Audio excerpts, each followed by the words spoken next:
안녕하십니까. 안녕하십니까. 이른 아침부터 이렇게 영하 8도인 날씨에 다들 모이셔갖고 어제도 밤 늦게까지 하신 팀들도 계신다고 하는데 열성에 지지를 합니다. 네, 저는 경주에서 사회적 기업을 운영하고 있는 이원찬 대표입니다. 지금 사회적 기업 운영한 지는 해수로 11년 정도 됐고요. 그래서 그 경상북도에서 사회적 기업 1기 정도 태초에 운영했던 팀들 정도로 지금 활동하고 있습니다. 현재 근데 저희 한 10년, 11년 전에 출범했던 사회적 기업들이 지금 한 15개 정도 자립해서 남아있고요. 한 100여 분 정도가 있었는데 한 85분 정도는 어디로 갔는지 어디 가셨는 것 같아요. 안 계시고 이제 현장에 남아있는 팀들이 한 15개 기관 정도가 남아있습니다. 보면 이제 평균적으로 사회적 기업이 지금은 예전보다 많이 자립률이 높아졌습니다. 지금은 한 40% 정도, 10개 기업 정도에서 5개 기업 정도, 10개 기업 정도에서 4개 기업 혹은 5개 기업 정도가 자립을 성공하고 있고요. 한 10년 전에만 해도 자립률이 한 20% 정도로 떨어졌었습니다. 그런 사유들이 아무래도 이제 초기 사회적 기업들이 굉장히 고생들을 많이 했겠죠. 그러니까 정부에서 일시적인 지원을 해주지만 정책적인 환경이나 성장 프로그램이나 이런 부분들이 지금 현재가 훨씬 더 많이 좋아졌고요. 즉 과거에는 많은 사회적 기업, 선배 사회적 기업들이 고생을 정말 많이 했습니다. 지금이야 뭐 사회적 기업 하면 일반 대중들도 어느 정도 인식이 있고 공무원들도 인식이 있는데 과거에는 사회적 기업이 굉장히 생소하고 어려운 단어였고요. 물론 이제 선생님들한테도 이제 사회적 기업과 육성 사업으로 시작하는 선생님들한테도 사회적 기업이라는 단어가 이제부터 굉장히 어려운 단어 혹은 이해하기 정말 잘 이해해야지만 심층적으로 또 성장할 수 있는 단계인 것 같습니다. 오늘 주제가 제가 굉장히 좀 어렵고 힘든 주제를 매번 맡았습니다. 그러니까 지금 이제 경북에 이제 많은 사회적 기업가들이 계신데 저도 이제 경상북도 사회적 기업 협의회 이사기도 하고 한데 이제 그분들이 이제 한 50대, 60대 되시고 제가 이제 30살에 창업해갖고 이제 올해 딱 40입니다. 이제 아직도 10년 동안 막내를 하고 있습니다. 그러니까 그러다 보니까 이제 이런 강의들을 저한테 하라 하시고 이제 사회적 기업이 뭐냐, 뭐 사회적 기업 사례 발표 이런 거는 이제 그런 분들이 하시고 이제 이렇게 이제 재미없고 지루한 뭐 이제 법인 설립이라든지 사업 계획서 작성이라든지 이런 거는 저한테 자꾸 이제 시키시고 합니다. 그래서 제가 강의를 굉장히 재밌게 유쾌하게 잘 하지는 못하고요. 오늘 이렇게 마음으로 썼어요. 그러니까 한 10년 동안 제가 겪었던 어려움들을 선생님들한테 잘 전달해주면 저의 역할로 충실하다라는 걸로 좀 가름해 주시고 제가 정말 소두에 말씀드리지만 저는 강의를 재밌고 유쾌하게 하지는 못합니다. 그래서 그 좀 딱딱하고 어려운 내용이 될 수도 있으니까 좀 편안하게 봐주시면 저도 편안하게 하도록 하겠습니다. 지금 그 사회적 경제 기업들에 대한 이제 딱 육성 사업이 시작이 그런 것 같습니다. 사회적 경제 기업, 이제 혹은 이제 사회적 기업을 창업하도록 만들어주는 정부 지원 사업이죠. 그래서 이제 육성 사업이 아직 최종적으로 선정이 되지 않으셨지만 창업 기업으로서 선정이 되고 안 되고를 떠나서 해야 될 일들에 대해서 좀 말씀을 드리면서 오늘 주제를 좀 이끌어가고 싶은데요. 그러면 어떻게 하면 사회적 기업을 잘 운영할 수 있을까의 관점에서 말씀을 드리겠죠. 그러면 준비해야 될 사업들 혹은 준비해야 될 사항들이 뭔가에 대해서 간략하게 좀 살펴보겠습니다. 그거를 사회적 기업 단계로 좀 살펴보면요. 이게 이제 요약서인데요. 그러면 사회적 기업이 비즈니스 모델, 수익을 발생하는 모델을 할 때 항상 얘기하는 게 그런 얘기들을 할 겁니다. 심층 면접 받을 때 돈을 잘 버시는 기업들은 면접관들이 이런 얘기를 하겠죠. 왜 이 기업을 지원해 줘야 됩니까? 라는 질문들로 계속해서 얘기를 할 겁니다. 그 당연한 얘기들이 정말 돈을 잘 벌 수 있는 기업이 사회적 가치가 뭔가에 대해서 취약하니까 계속 말할 거고요. 사회적 가치가 우수한 모델에서는 자립할 수 있겠습니까? 이렇게 해서 지속 가능성 가질 수 있습니까? 그럼 뭘 문제하겠습니까? 비즈니스 모델을 계속해서 질문을 하고 점검하겠죠. 그러면 이제 생각하셔야 될 게 이게 어려운 게 일반 창업보다 어려운 게 돈을 잘 벌어서 되는 문제가 아닙니다. 다양한 사회 문제를 해결하면서 돈을 잘 벌어야 되니까 다른 다른 면접보다 유독 어려울 수도 있다라는 부분들을 좀 볼 수 있겠습니다. 그래서 사회적 기업이 되면 첫 번째가 이제 소셜 미션이라는 부분들을 계속해서 얘기를 듭니다. 그러면 창업 지원 사업에서 소셜 미션을 어떤 관점으로 보느냐라는 관점에서 그 함축적으로 한 세 가지 용어로 얘기를 하면요. 어떠한 지역의 사회 문제에 주목하고 있는가? 또 누구랑 함께 일을 할 것인가? 취약계층, 어느 취약계층과 함께 일을 할 것인가? 그리고 어떻게 나눌 것인가? 뭐 원자재를 구매하면서 소득을 지원해 줄 것인지 이런 부분들에 대한 문제들. 그러니까 이 기업이 왜 지역에서 착한 기업이고 정부에서 공적 자금을 지원해 줘야 되는가의 관점에서. 예, 지금 여기 계신 분들이 다시 면접관이 되시면 이렇게 되겠죠. 사회적 기업이 육성사업에서는 평균 2천만 원에서 최대 5천만 원까지 뭐 최소 뭐 2천만 원에서 5천만 원까지 정부에서 무상으로 지원해 주는 사업입니다. 융자를 해주는 사업도 아니고 사업을 실패한다고 해서 환수를 하고 있는 사업도 아닙니다. 무상으로 지원해 주겠죠. 이 사업이 지나고 나서 사회적 기업, 본 사회적 기업으로 진입해서 또 5년간 정부가 인건비 지원과 사업화 개발비를 또 사회보험료를 지원해 줍니다. 그러면 평균 5년간 지원받는 금액이 뭐 평균 금액으로 한 8억 정도를 지원받습니다. 그러면 한 기업을 선정했을 때 육성사업부터 사회적 기업까지 만들 때까지 8억 5천이라는 기업, 그런 정부에서 재정을 무상으로 지원해 준다는 얘기들이죠. 그걸 역으로 얘기하면 저희같이 사업하는 사람들한테 8억 5천이라는 돈이 단기 순이익으로 따지면 10%의 매출을 봤을 때 85억의 매출을 일으킨 것과 똑같은 효과를 받는 거죠. 경제적 효과에서. 그러면 이제 지원해 주는 요건은 이렇게 되죠. 선생님들이 생각하는 모든 아이템들이 그 지역에 있습니다. 소상공인이 될 수도 있고 혹은 중소기업이 될 수도 있고 혹은 대기업 프랜차이즈점이 될 수도 있습니다. 근데 그들 기업과 선생님 기업의 차이점이 뭐냐는 질문이 소셜 미션이 된다고. 그러니까 단편적으로 얘기하실 때 우리 기업이 왜 착한지, 왜 정부에서 우리 기업에게 지원해줘야 되는지에 대한 사유들이 명확한 소셜 미션이 되겠죠. 그래서 소셜 미션을 장황하게 설명하면 설명할수록 굉장히 꼬입니다. 그러니까 어느 정도 이제 프로세스가 쌓여서 조직화가 된 기업들은 소셜 미션이 다양하고 세분화될 수 있는데요. 초기 팀들이 소셜 미션을 너무 장황하게 하면 그렇죠. 전달하는데 한계가 있습니다. 소셜 미션은 한 3가지, 4가지 항목으로 2분 이내에 임팩트 있게 전달할 수 있는 그 부분들이 조금 더 필요하지 않을까라는 부분들을 제안드리고 싶고요. 그러면 저희는 사회적 기업이나 뭐 사회적 경제 기업의 사업 계획서를 작성할 때 제일 먼저 만드는 게 설립 목적과 소셜 미션을 잡습니다.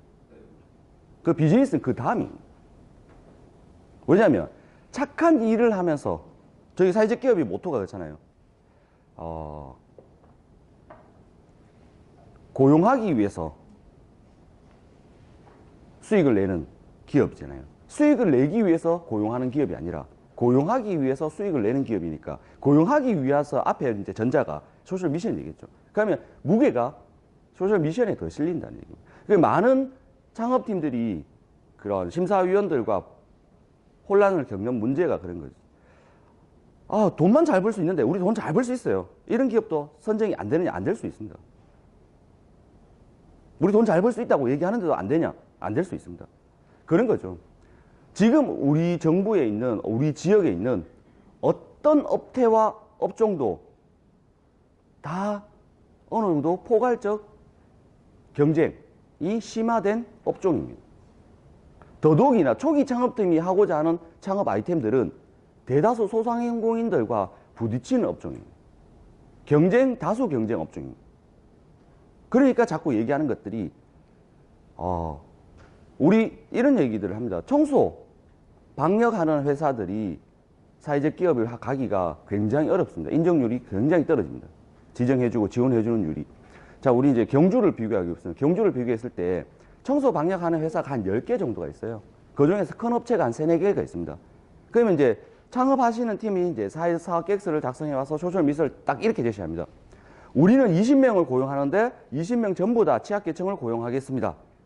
취약계층은 경력단절 여성과 저소득층을 고용하겠습니다. 우리는 한 명도 빠짐없이 100% 취약계층을 고용하겠습니다. 얘기를 해도 안 된다고 얘기합니다. 왜 안 되냐? 나머지 3개 일반 청소업체를 다 조사해보면 그런 시설관리나 청소업종은 일하는 종사자 특성이 다수가 저소득층 내지는 취약계층입니다. 취약계층 다수 고용업체라는 얘기입니다. 자, 이런 얘기죠. 소셜미션을 그냥 우리가 생각하는 사회적인 문제적으로 얘기를 했다 해도 안 되냐? 안 되는 얘기입니다. 다르지 않다는 얘기죠. 앞에 전자에 말했던 3개의 청소업체, 일반 청소업체가 100% 취약계층을 고용하고 있는 상태에서 우리가 100% 취약계층을 고용한다고 얘기해서 이 문제가 해결되지냐? 아니라는 얘기죠. 어떻습니까? 똑같은 구조적인 문제를 똑같이 한 개를 더 만들어주는 효과밖에 안 생기는 거겠죠. 그래서 이게 이제 좀 조사를 또 많이 해봐야 되고요. 전달력에, 호소력에 그런 그 소셜 미션에 대한 가치가 명확해야 되는 부분들과 타당성이 있어야 된다는 부분들을 고민해 보실 필요가 있습니다. 그래서 뒤에 이제 단계별로 계속 나오는데요. 그러니까 소셜 미션이 고려해야 될 부분들은 이제 우리가 지역사회에서 동일한 업종과의 차별성, 그 차별성이 우리가 왜 착한지, 어떻게 착한지에 대한 부분들과 어느 누군가가 보더라도, 그러니까 대다수 있는 지역들이 조그만 지역들입니다. 어느 누군가가 보더라도 아, 이 기업이 정부에서 무상으로 이 정도 재정을 투입해 줘야 될 타당성이 있다는 논쟁이 될 수 있도록 소셜 미션을 잡으셔야 된다는 거죠. 그럼 돈을 잘 버는 정책이 사회적 기업이라 하면 방법이 있죠. 중소기업 중에 어느 정도 상위 10% 있는 기업들을 다 데리고 와서 사회적 기업화 시키고 무상 지원해주면 더 빨리 성장하겠죠. 근데 지금 얘기하는 목적이, 그 목적이 그게 추정되어 있지 않다는 얘기입니다. 그러니까 우리 지역의 다양한 사회 문제를 해결하고 또 어려운 이웃들에 대한 그런 취약계층에 대한 일자리를 해결하고 어려운 사람에 대한 그런 사회 서비스를 확대하고 그런 누군가의 또 소득을 보존하고 아니면 사회적 기업 간 거래를 통해서 이런 그 원재들을 선순환시키면서 지역 경제를 보호한다는 명목 아래서 소셜 미션을 잡으셔야 된다는 거예요. 그 이런 범위에 대한 부분들을 좀 고민해 보실 필요가 있다는 얘기입니다. 그래서 이제 이런 사회 문제들을 이렇게 나눕니다. 일자리 제공형. 우리가 하고자 하는 일들이 10명을 고용했을 때 50%는 취약계층을 고용하겠다는 비율을 했을 때는 일자리 제공형이라 부르고요. 사회서비스 제공형. 우리가 하는 서비스. 이제 사회서비스 제공형은 이렇죠. 업종 업태가 서비스 업종이어야지만 유리하겠죠. 서비스 업종이라 하면 이제 3차 산업을 중심으로 해서 대다수가 이제 강점 있는 게 돌봄 서비스 사업이죠. 그러니까 돌봄 서비스 사업, 이런 서비스 업종에서 사회 서비스 제공형이라 하면 10명에게 서비스를 제공하는데 30명에게는 취약계층에게 무상으로 서비스를 제공하겠다라는 계획이 서비스 제공형이 되고요. 그러니까 혼합형은 일자리 30%를 취약계층으로 고용하고 사회 서비스, 무상 서비스를 30%를 제공하겠다라는 게 혼합형이 되고요. 지역사회 공헌형은 이렇습니다. 우리가 생산하는 원재료, 이제 그 저희처럼 식품 제조업이 되거나 이런 업종에서는 우리가 쓰는 원재료를 지역 농민들에게 직거래를 통해서 농가에게 소득을 보존해주거나 계약 재배를 통해서 지속적인 소득을 창출해주고 이 지역에 생산되는 원재료들을 선순환시키면서 우리가 파는 매출액 비례해서 지역의 그런 소득 증대를 해주겠다. 혹은 농가의 제품들을 대신 받아서 판매를 진행하면서 판로 지원해주겠다. 혹은 사회적 기업, 말기업, 협동조합 제품들을 저희가 원재료를 쓰면서 이들의 사회적 경제 기업에 대한 판로를 소득을 지원해주고 지속 성장 체계를 지원해주겠다. 이런 부분들이 지역사회 공헌형입니다. 지역에 있는 주민, 기업, 사회적 경제 조직들에 대한 그런 공헌이죠. 소득에 대한 공헌. 이런 부분들을 해줄 때는 지역사회 공헌형입니다. 기타형은 이제 문화예술업종에서 다수 나타나는데요. 불특정 다수에게 서비스를 제공됐을 때 그런 수치와 금액들을 헤아려 줄 수 없는데 이런 부분들이죠. 이제 우리가 문화예술을 합니다. 경주와 이런 경주 같은 지역에서 저희가 문화 서비스를 무상으로 제공했을 때, 관광지에 무상으로 제공했을 때 다수의 관광객들이 이 관광 컨텐츠에 대한 편의성을 느끼고 다시 찾아올 수 있게끔 만들면서 무상으로 기부를 하는 거죠. 그럴 때는 인원수를 다 살릴 수가 없겠죠. 그렇게처럼 불특정 다수에게 제공되는 서비스를 지속적으로 할 때 이걸 기타형으로 합니다. 이런 부분들에 대한 소셜 미션을 정립을 하셔야 되고요. 이제 소셜 미션이 정립이 되면 이제 해야 될 단계들입니다. 소셜 미션이 정리가 되면 비즈니스 모델을 수립하셔야겠죠. 왜? 명확한 소셜 미션을 잡았으면 이제 이겁니다. 이 소셜 미션을 통해서 우리가 하고자 하는 일이 뭔가를 좀 제안하셔야 되는데, 이런 것들이 이제 우리가 주력으로 생산하는 상품과 서비스를 분석을 하고, 그 다음에 이제 그 시장 조사. 우리가 보고 있는 전체 시장은 이만큼인데, 이 시장에서 우리가 하고자 하는 타켓 시장은 이만큼이고, 시장 점유율을 얼마만큼 해서 어느 정도 매출들을 달성해 나갈 수 있겠다라는 부분들로 잡아셔야 되고요. 그 다음에 이제 매출 성장액이라든지, 또 혹은 우리의 경쟁 기업 내지는 대기업과의 경쟁 관계에서 우리가 그런 시장의 전망들을 어떻게 해야겠다라는 부분들, 경쟁력도 분석하셔야 되고요. 그래서 이 비즈니스 모델을 수립하면 한 최소 5페이지에서 10페이지가 되는데요. 담을 내용이 한 3년간에, 초기 한 3년간에 우리가 해야 될 일들을 이 안에 담아 나간다라는 부분들을 보면 되시고요. 그게 이제 중장기 계획서가 됩니다.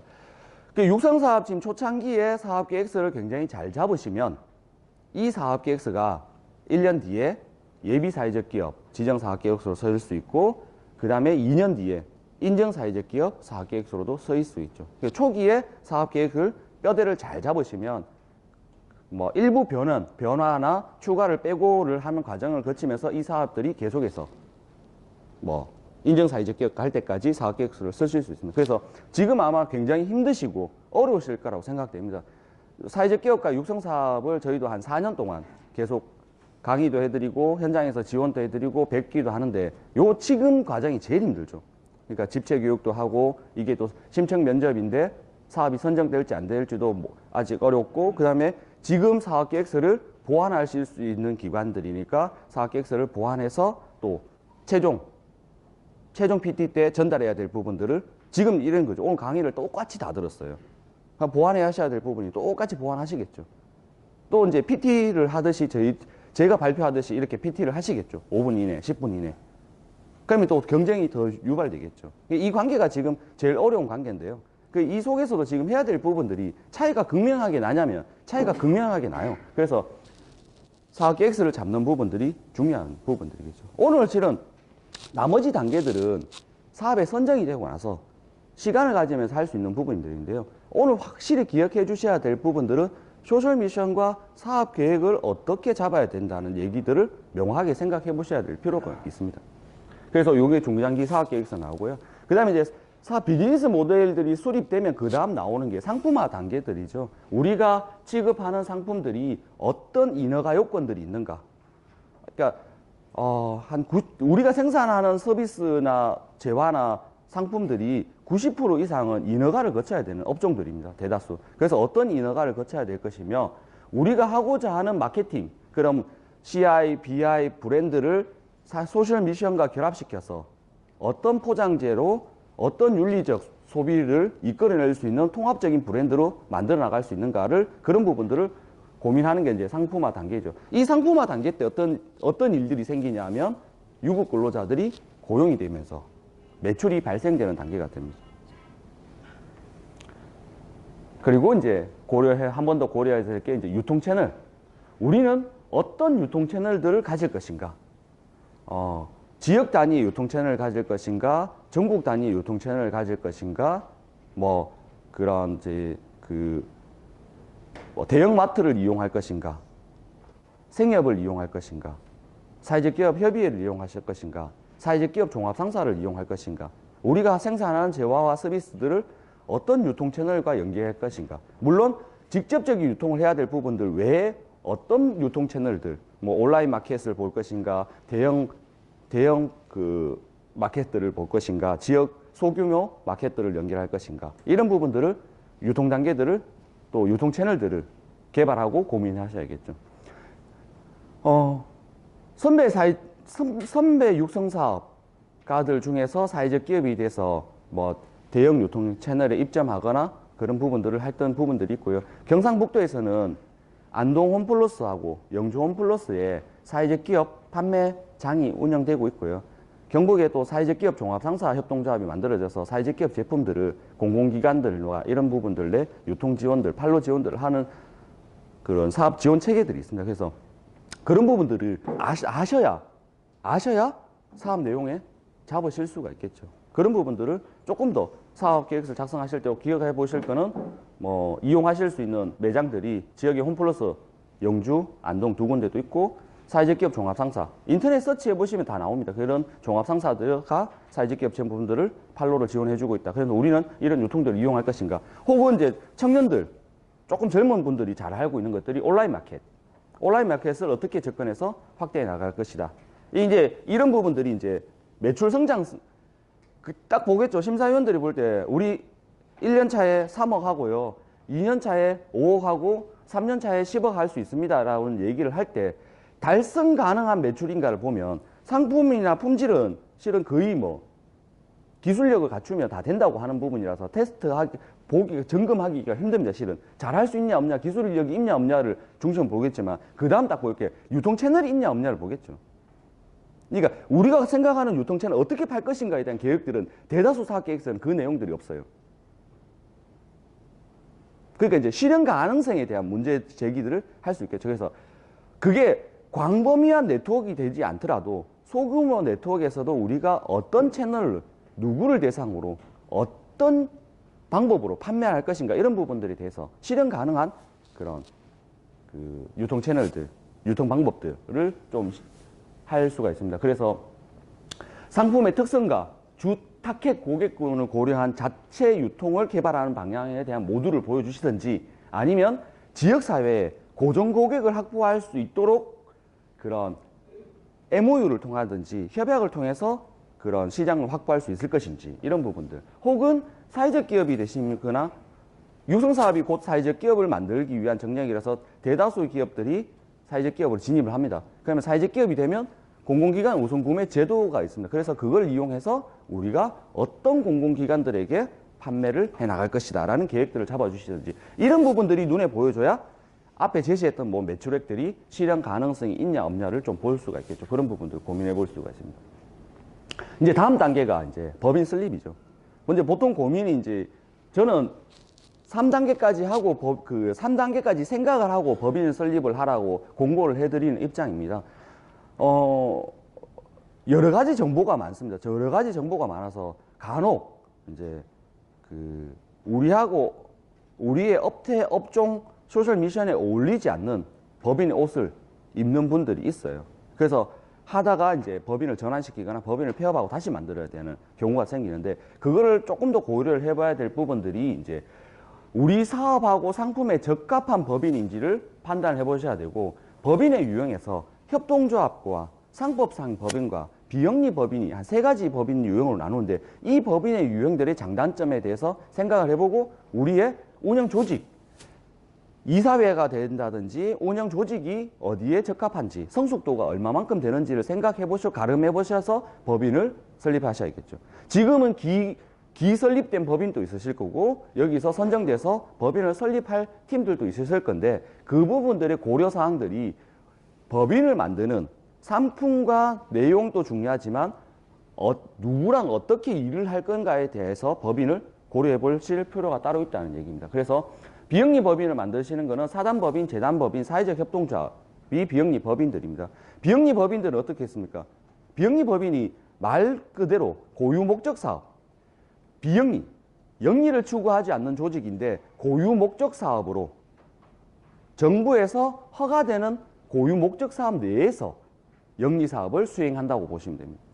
그러니까 비영리 법인들은 대다수가 추구하고자 하는 내용 이미 비영리 법인을 설립 허가 받으면 거의 사회적 기업과 육사합니다.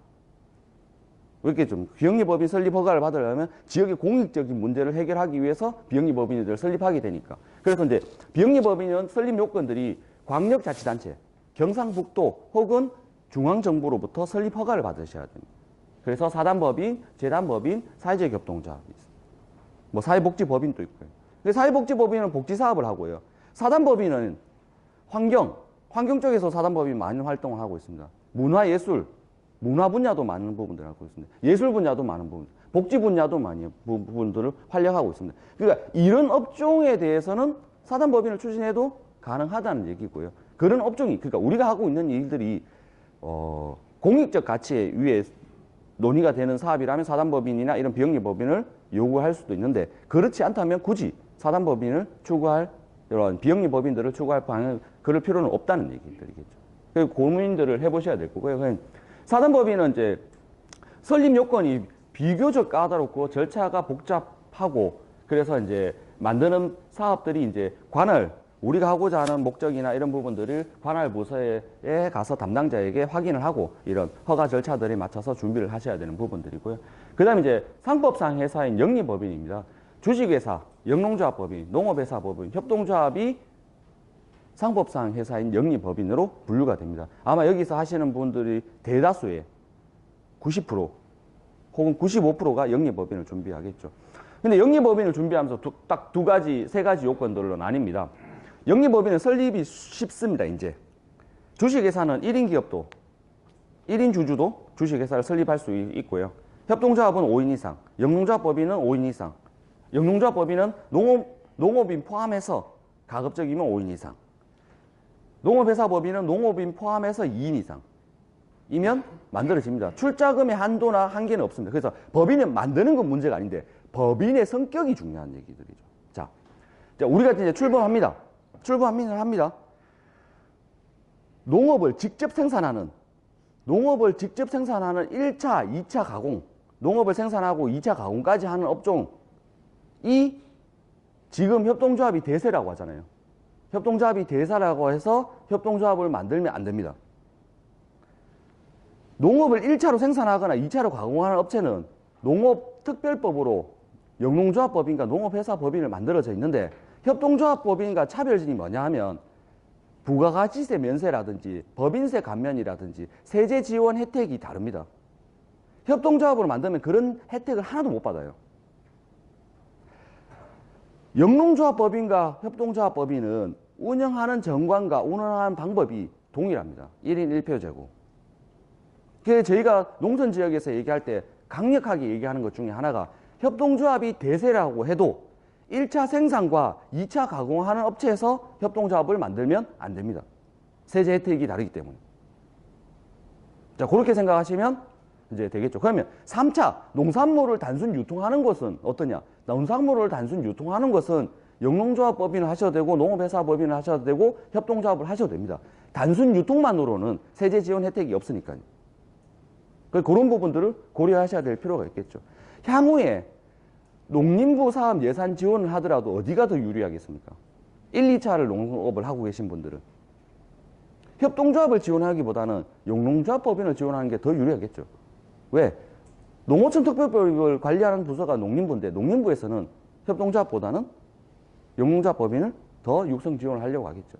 그러면 우리가 하고 있는 사업과 성격에 맞춰서 고려를 해야 될 게 첫 번째는 농업이냐 비농업이냐 이런 분야에서 봤다면, 두 번째는 우리가 다수의 조합원들이 이루어져 있는 합의적인 과정을 이루어져 있는 법인이냐, 아니면 내가 1, 2인들의 의사결정 구조와 출자로 구성되어 있는 법인이냐, 준비하고 있는 팀이냐에 따라서 달라집니다.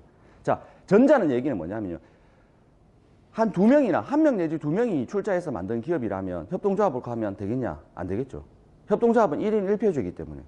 그럼 이제 주식회사의 강점은 뭡니까? 강력한 의사결정을 할 수 있고 사업을 빨리 추진할 수 있는 거는 주식회사의 강점. 그럼 주식회사의 단점은 뭡니까? 의사결정 구조가 빈약해요. 민주적이지 않다는 부분들이 걸리겠죠. 이거는 사회적 기업이 돼가면서 보완해야 되겠죠. 근로자 대표를 이사로 초임시키고 외부에 사회이사들을, 사회적 기업을 인정하시려면 사회이사들을 늘리면서 이사회를 구성해야 되는 이런 부분들의 한계는 있으나, 뭔 장점은 뭡니까? 의사결정이 간결하고 명확하고 빠르겠죠. 그러면 우리가 하고 있는 사업이 보완을 하면 되니까요. 그러니까 이런 얘기들이죠. 실제로는 한두 명밖에 없는데 억지로 협동조합을 만들어서 조합원을 늘려갖고 의사결정이 더디게 되는 거예요. 내가 원하는 것과 우리 사업은 지금 초기에 집중해야 되는데, 그런 부분들을, 그러니까 협동조합이 사회적 기업을 우수하다. 주식회사가 사회적 기업이 우수하다. 이런 얘기는 없어요. 업종, 업태에 따라서 다른 거죠. 그런 부분들을 고려해 보실 필요가 있죠. 그 다음에 지역 공동체 기업이 중심이다. 지역 주민들이 모였거나 그러면 비슷한 관심을 가진 그룹들이 모였다. 그 생각하면 협동조합이 유리하겠죠. 그러니까 비슷한 수준의 의식을 가질 수 있는 사람들이 모여서 비슷한 비율로 출자를 하고 정기적으로 모여서 협의체를 구성하면서 이 사업을 끌어갈 수 있다고 생각하면 협동조합이 유리하다는 거예요. 이런 부분들에 대한 감을, 그러면 어느 법인도 더 가점이 있고 어느 법인도 그 가점이 있냐 이런 건 없습니다. 그래서 이렇게 법인의 유형이 나누고, 이거는 이제 창업하게 되시면 필수적으로 해야 될 게 법인을 설립하는 과정들을 거쳐야겠죠. 그래서 뭐 사회적 기업과 육성 사업에서는 아마 법무사도 연계되어 있는 컨설팅이 가능한, 코칭이 가능한 법무사도 연결해 주실 거고, 또 법인 설립에 대해서 그런 그 컨설팅을 요청하면 전문가들을 현장에 보내서 컨설팅 때 도와주실 건데, 그런 법인을 만들어 가시면서 중요한 거는 법인의 주요 강점에 따라서 어떻게 운영을 해야 되겠다는 부분들을 확인해 보시고, 또 어떤 법인을 선택했을 때 장점과 단점이 뭔지를 생각하시고, 이 법인을 만드실 때 대표와 이제 출자자와 대표의 관계가 이사회나 주주 명부로 구성되는데, 이런 명부들을 어떻게 구성해 가실 것이며, 이사회를 민주적인 의사결정 구조를 위해서 누구랑 이사를 만들어 갈 것인가 라는 부분들을 고민해 보시는 게 조직 설립에서 중요한 부분들이 됩니다. 근데 이 이사회를 다시 한 번 더 강조를 해드리면, 회사를 운영하시면서 사회적 기업이나 이런 창업팀들이 초기에 운영하시면서, 자, 정부에서 4천만 원 지원해 준다고 1년 안에 성공할 수 있을까요? 자비자본이라는 게 듭니다. 그러니까 설립 출자금을 3천만 원, 1억을 했다 하더라도 사업을 운영하다 보면 좀 더 시설을 확대하거나 사용 편의를 확대하거나 경쟁력을 확보하기 위해서 외부 자금, 정부에서 또 대출 지원 사업들이 있습니다. 소상공인 지원 정책, 중소기업 지원 정책, 이런 외부 자금을 쓰다 보면 이사회 통과가 안 될 수도 있겠죠. 자, 협동조합을 만들었어요. 3분의 2가 동의를 해야 되는데 동의를 안 해줍니다. 가면 대출이 불가능하겠죠. 그러니까 주식회사를 해요. 대표 혼자서 거의 보증을 해줘야겠죠. 근데 이제 이런 이사들과의 관계, 조직에 대한 관계, 자금을 운영하는 관계, 이런 부분들이 무슨 문제가 생기냐면요. 이사회를 구성하실 때 이게 있어요.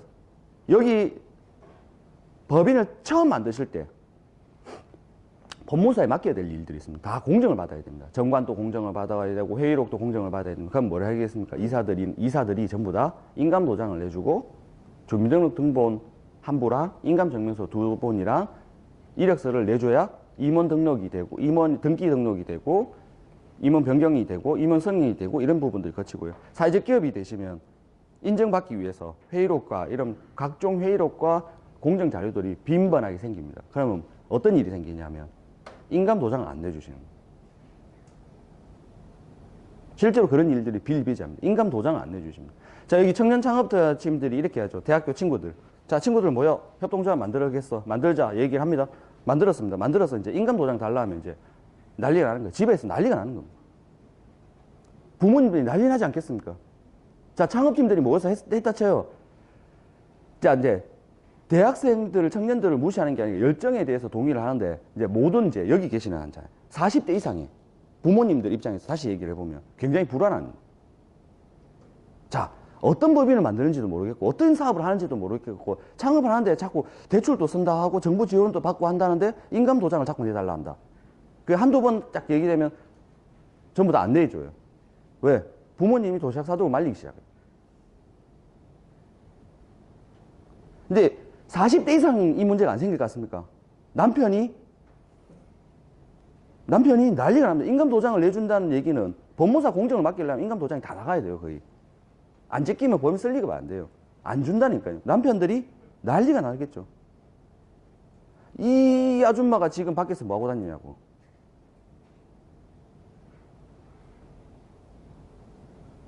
그러면 남편들도 싫냐, 남자들도 싫으냐, 이제 와이프나 막 이런 분들이 혹시나 연대 보증하고 다닐까봐. 근데 이 관계가 그런 관계가 아닌데 또 불구하고 이렇게 되느냐. 그래서 이사를 구성할 때 충분히 사업에 대해서 전반적인 논의를 하고 그 다음에 법무사 등기를 할 때 이런 얘기를 하겠죠. 법무사를 부르든지 법무사 사무실에 직원을 불러서 이런 설명들을 어디까지가 책임이 있고 어떤 의무가 있는지에 대한 이걸 인감을 줬을 때 문제가 생기지 않는지에 대한 부분들을 충분히 교감하고 논의할 수 있는 분들과 하셔야 된다니. 서류 안 내주면 신청 못하느냐? 서류 안 내주면 신청 못해요. 협동조합 5명 딱 모집했는데 한 분이 어느 날부터 도장도 안 주고 아무것도 하는 적이 아니고 그게 3분의 2 동의를 받아야 되는데 3명이 딱 생겨버리면 정지죠. 운영이 안 되겠죠. 뭐 서류를 내려면 안 되겠죠. 그러니까 빈번한 얘기들이 법인 설립에 대해서 너무나 쉽게 생각하시는 것. 법인 설립 자체는 굉장히 쉬워요. 근데 법인 설립 운영이라는 부분들은 인감도장을 공유할 만큼에 대한 공동체와 의식들이 비슷한 수준이 있어야 된다니. 사업을 어느 정도 하신 분들은 잘 알아요. 저희 이사들이나 이런 분들은 전화 드리면 인감도장 어디 있다. 그 서류 다 떼놨으니까 가져가라. 저희 인감도장도 제 책상 서랍에 첫 번째 서랍 속에 있습니다.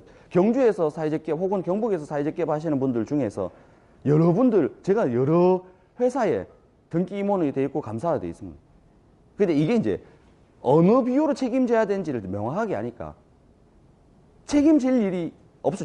협동조합은 출자한 금액만큼만 책임지면 되고요. 주식회사의 경우 제가 출자를 안 하고 사회이사는 책임질 게 없어요. 이런 부분들에 대한 부분들을 좀 고민해 보시면서 논의해 보셔야 된다는 얘기들입니다. 도장 못 받냐? 도장 못 받습니다.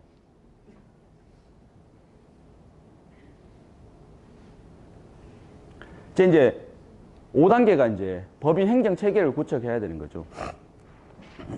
소상공인들과 법인 사업자들과의 차이들이 있느냐?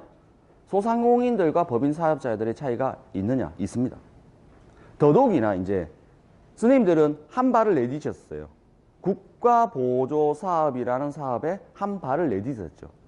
그러니까 국가보조사업은 국가보조금 법률에 의해서 해야 될 일들이 생기기 시작하는 겁니다. 근데 이것들이 법인을 운영하는 것과 동일한 용건이 생기느냐? 보조금 지원 사업을 하다 보면 법인 행정과 거의 동일하다는 걸 느끼기 시작합니다. 그럼 갖춰야 될 일들이 이제 그런 이제 공문서, 각종 만든 이제 외부에 나가는 문서들이 공문으로 나가야 되기 시작하고요. 그 다음에 이제 그 근로계약서. 이제 1인 이상의 고용사업주가 되시면 이제 주의하셔야 될 게 근로기준법을 준수해야 됩니다. 근로계약서라든지 최저임금이라든지 휴가라든지 연차, 수당, 퇴직연금 이런 부분들을 익히시기 시작하셔야 돼요. 근데 사회적 기업 육성사업은 정말 잘 돼 있는 게 노무사를 원하는 시수만큼 현장에서 계속 보내드립니다. 근데 이 노무사를 활용하시는 분을 거의 못 봤어요. 그냥 의무교육으로 현장에 가는 것만큼만 보시지 노무사를 활용하시는 분은 거의 못 봤습니다. 대부분 대표님들이 뭘 하시겠습니까? 비즈니스 모델. 비즈니스 모델에만 집중하였으니까 적응 만들기도 힘드니까. 그러니까 중간평가 막 들어가면 매출이 안 나오고요. 법인 설립이 안 됐어요. 법인 만들고 돈 버는 데 집중하다 보면 이제 행정은 뒤로 보내는데 이게 이제 옳은 얘기들. 지금 스타트를 하시면 하셔야 할 일들이 너무나 많은데요. 이 행정체계가 안 갖춰지면 사회적 기업 진입이 불가능합니다. 그래서 이제 그런 인사, 노무 분야에 대한 규정이 필요하고요. 세무 분야도 이제 법인이 됐으면 세무회계 기장을 외부에 맡기셔야 돼요. 자체 관리가 거의 불가능해요. 자체 관리를 하실 정도가 되시려면 대표도 재무제표를 다 볼 수 있어야 되고요. 손익을 분석할 수 있는 눈이 가지고 있으면서 그런 회계 전담할 수 있는 인력을 해서 하면 자체 기장과 자체 결산을 볼 수 있는데 이렇게 할 수 있는 기업이 거의 드뭅니다. 기장을 외부에 맡기셔갖고 그런 외부 전문 회계기관에게 호칭을 받으셔야 됩니다. 그렇더라도 우리가 해야 될 일들이 있냐? 우리가 해야 될 일들이 있어요. 이제 육성사업이 되시면 5천만 원까지 지원해주는 사업을 그냥 주겠습니까?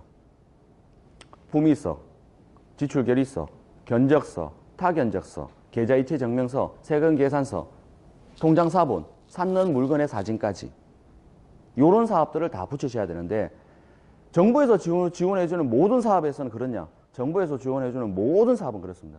이게 사회적 기업이냐 어냐 다 떠나서 보존관리법률에 의해서 갖춰야 될 서류들이 그만큼 그런 부분들 이렇게 생각하셔야 돼요. 저희는 저희 직원들이 익숙해져 있습니다. 뭐 택배로 물건 사가는 뭐 하면 사진을 막 찍어요.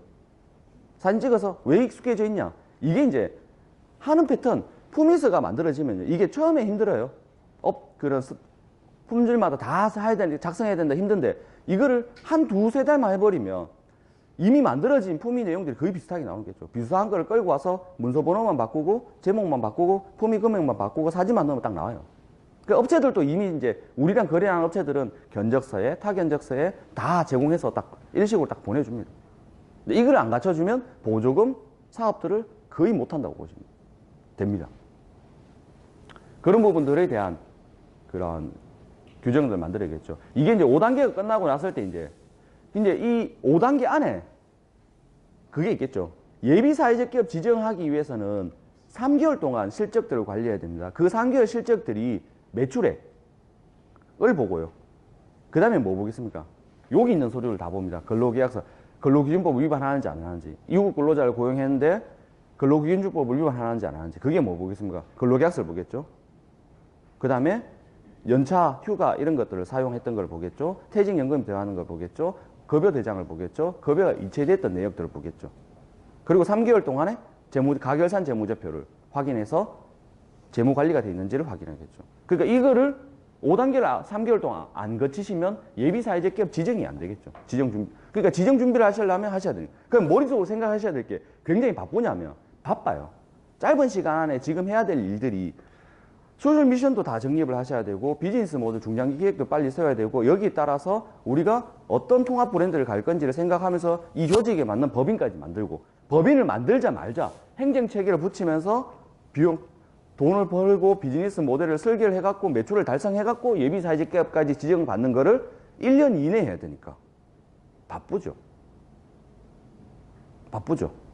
그래서 잘 생각해 보셔야 될 게 지금 육성사업 1년과 사회적 기업 지원은 5년이 붙었습니다. 만일에 여기서 우리가 건실한 사회적 기업을 하고 싶다 했을 때 6년이 붙었어요. 그럼 6년이 붙었을 때 대표 혼자서 이 과정을 다 한다고 생각하면 생각해 보셔야 될 필요가 있겠죠. 어차피 지금 5단계에서 유급 근로자 1명은 필수입니다. 그럼 뭘 하겠습니까? 법인을 만들 때부터 혹은 법인 설립 전부터 대표 나의 생각을 받아서 우리 조직에 만들 수 있는 설립 초기 멤버와 역할을 나눠야겠죠. 자, 나는 소셜 미션과 비즈니스 모델로 가겠다. 본인은 행정체계나 정책 회계 관리 쪽으로 맡아라. 그런 식에 대한 역할을 그 실력이 더 필요하다면 인력을 더 받아야겠죠. 더 써야겠죠. 그 6년 동안에 짧은 시간에 효과적으로 이 사업을 안착시킬 수 있는 부분들이 좋은 부분인데 전부 다 이렇게 하죠. 5천만 원 지원해주는 5천만 원 가지고 사업을 자기 출자금 한 개도 안 내고 한번 성공시켜 보려고 해요. 아니면 최저로 내고. 근데 그게 한계가 뭐냐면 혼자서 한 열 몇 가지 일을 매달 하기 때문에 육성사업 대표들이 거의 지쳐있죠. 근데 중간평가를 또 하고 평가는 왜 그리 많이 하는지. 그럼 이런 얘기를 하죠. 에이, 내가 이 돈 받고 크게 돈을 버는 것도 아니고 혜택을 받는 것도 아닌데 사업 못하겠네. 이렇게까지 해야 되냐? 그러면 심사위원들과 운영층 주최 측에서는 이런 생각이 들죠. 와, 이 팀을 창업시키려고 이렇게 많은 정부에서 돈을 들여야 되느냐? 반대적으로 똑같은 걸 느끼겠죠. 이게 이제 지금 이런 부분들이죠. 퇴직자나 소상공인 창업자들에게 이 사업은 정말 절실하게 필요한 사업. 내 돈을 2억, 3억, 4억을 들여서 하는 사람은 지금 산업구조에서 잘못됐죠. 지금 이렇게 좋은 창업지원사업과 육성사업과 향후지원사업들이 있는데 그런 부분을 보실 때 선생님들이 지금 여기 누군가가 선정되셨잖아요. 사업을 포기하시거나 사업을 회유하시면 후회하시면 누군가의 꿈을 하나 짓밟으신 거예요. 그만큼의 의무감이 있었어요. 100% 선정돼서 100% 이 사업들에 대해서 다 잘해달라, 무조건 만족해달라 이 얘기는 아닙니다. 그러니까 최선에 대한 노력을 해주셔야 된다. 그런 부분들이 있죠. 지금 이제 57분인데요. 10분간 쉬었다가 10시 10시 7분에 해서 10시 50분까지 이렇게 이어가도록 하겠습니다.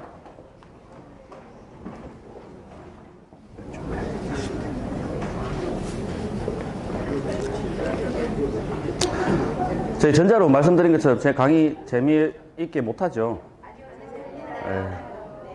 아마 85억이라는 얘기에 딱 꽂히셔서 이 얘기가 재밌어 보이는 거지 그냥 얘기해서 재밌지는 않을 것 같다는 생각이 듭니다.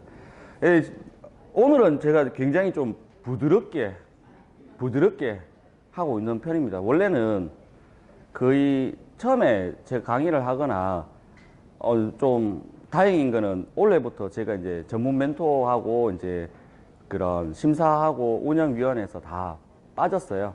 바빠서 좀 이제 사회적 기업 종합 상사 그런 일들을 하고 있어서 빠져서 바빴는데 이런 건 있었어요. 앞에 선 사람이 창업팀들한테 그런 뭐 할까요? 희망적인 메시지 또 너무 쉽다는 생각들을 주면 줄수록 창업팀들이 잘 성장하지 못한다 라는 게 경험입니다. 그러니까 제가 이제 이렇게 강하게 얘기해도 좋은 이유들이 사회적 기업이 되시면 다 협의회가 돼서 다 만나요. 그때 보면 이런 얘기들을 하시죠. 오히려 그렇게 얘기했던 것들이 참 많은 도움이 됐다라는 얘기들을 하시면. 근데 오늘은 부드럽게 하는 이유가 이제 제가 그런 좀 무게감에서 벗어나다 보니까 좀 부드럽게 창업은 쉽습니다라는 관점이 아니라 이제 어렵지만 쉽게 할 수 있습니다라는 관점에서 얘기를 해보려고 합니다. 그러면 뭐 서두로 조금 더 얘기하면 창업이 쉽다는 얘기는 너무나 무책임한 얘기들인 것 같아요. 지금 현장에 있는 사회적 기업들 한 190개 경북에 사회적 기업이 있고요. 그 중에 71개의 사회적 기업들이 종합상사 조합원이 돼서 간담회를 하고 논의를 하는데 아직 사회적 기업 가야 될 길이 너무나 험난합니다. 사회적 기업 생산품들 모아서 그런 상품 안내서를 하나 만들려고 하더라도 사회적 기업들이 생산하는 데는 서비스와 상품들이 이미지 작업이 제대로 안 된 것들도 많고요. 포장 패키지가 제대로 안 된 것도 많고 상품의 종류도 아직 많지도 않다라는 부분들. 더군다나 이제 육성사업에서 그런 사회적 기업과 뭐 정착한다는 비율들이 4년 동안 지금 대우대 사회적 기업과 육성사업과 같이 호흡을 해봤는데 그 중에서 이 사회적 기업 인증까지 간 숫자들이 매우 비율로 따지면 한 20%. 작년에 지금 예비 사회적 기업 지정은 한 70%까지 갔습니다. 근데 앞에 1, 2년의 비율이 20% 정도. 이게 쉬운 얘기들이 아니에요. 지금 이제 경기는 더 어려워진다고요. 지금 실무 경기를 체감하고 있는 사회적 기업들이 느끼는 실무 경기는 어마어마할 만큼에 대한 위기감과 어려움을 느끼고 있는데 여기서 창업하시는 분들한테 드리고 싶은 마음들이 어떻겠습니까? 더 많은 경쟁기관들과의 분석, 더 많은 열정, 더 많은 의지가 필요하겠죠. 사회적 기업 육성사업 1년 지난 대표님들, 이제 예비 사회적 기업 딱 안착된 분들을 보면 거의 한 80%가 지쳐 있습니다. 그 1년 동안이 정말 혹독했다는 얘기죠. 혹독했다는 얘기죠. 예비 사회적 기업이 돼서 이런 얘기를 하시더라고요. 소상공인으로서 한 10년 동안 일하셨던 분이 소상공인으로서 한계를 느껴서 폐업을 하고 쉬시다가 다시 본인 아이템으로 사회적 기업으로 가려고 도전을 하셨는데 처음에 이런 얘기들, 교육들을 한 얘기들을 돈만 잘 모으면 되지. 돈만 잘 모으면 되지. 왜 이렇게 어렵고 까다롭게 하느냐에 대한 얘기를 1년 동안 불평불만 하셨어요. 그 예비 사회적 기업이 되셨어요? 무슨 얘기를 하시냐 하면 개인 사업과 법인 사업자의 차이가 운영하는 부분에서 없었는데 법인 사업자의 운영하는 요건들을 못 이해하고 있었다면 사회적 기업이 될 수도 없었고 사회적 기업이 되는 것보다 이제 더 중요한 게 법인 요건들을 갖춰야지만 5억 매출, 10억 매출, 15억 매출, 20억 매출을 할 수 있는 조직 체계를 구성하는 것이라는 것을 이제 알게 됐다. 왜 그때 사회적 기업 육성 사업일 때 이거를 어려운 제도로만 생각했는지 모르겠다.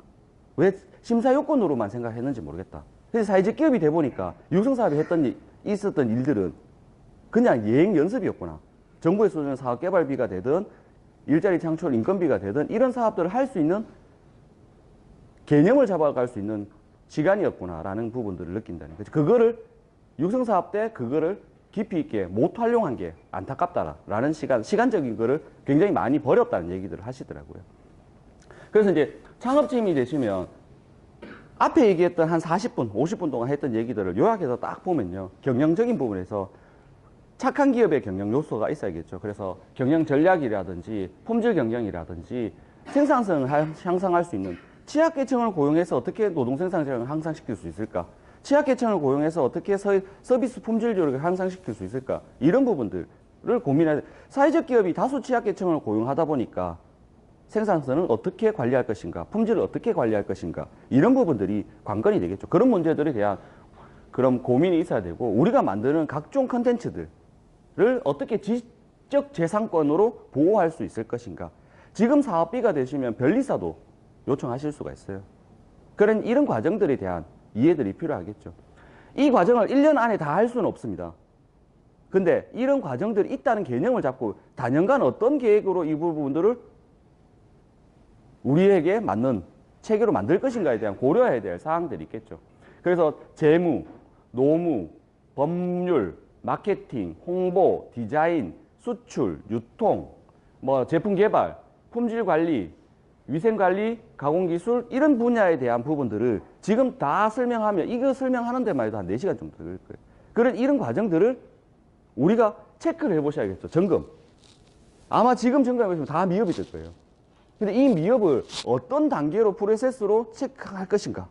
지금 육성사업을 지원받는 기간 동안 이러한 전문가들을 다 자문으로 붙여야겠죠. 무엇을 모르는지는 몰라요, 우리가. 정확한 얘기로는 누구를 불렀을까요가 문제가 아니라 우리가 무엇을 모르고 있는지를 모릅니다. 그래서 우리가 모르고 있는 것들이 이런 분야에 대한 전문가들을 붙여서 1년 동안 육성을 받아갈 수 있는 것. 그래서 사회적 기업과 육성사업에서 강점은 노무사, 회계사, 법무사 뭐 이런 자문 전문가들이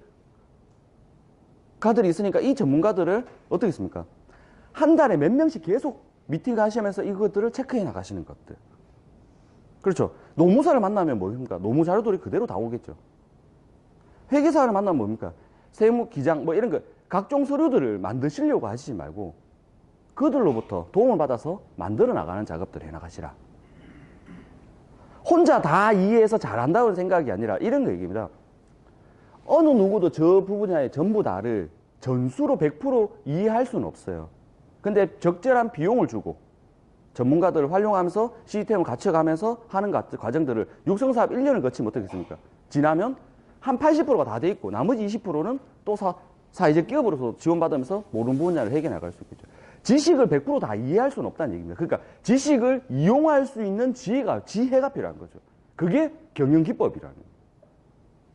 자, 회사에서 모르는 부족한 인력들은 인력을 해당 분야 인력들을 채용해서 그 문제를 해결해 나갈 겁니까? 그렇다면 외부 전문가 그룹들도 똑같은 얘기죠. 외부 전문가 그룹들을 잘 이용해서 시스템화 시키는 것들이 필요한 얘기예요. 지금 여기에서 점검 사항들은 우리가 뭘 모르는지를 보시라는 얘기예요.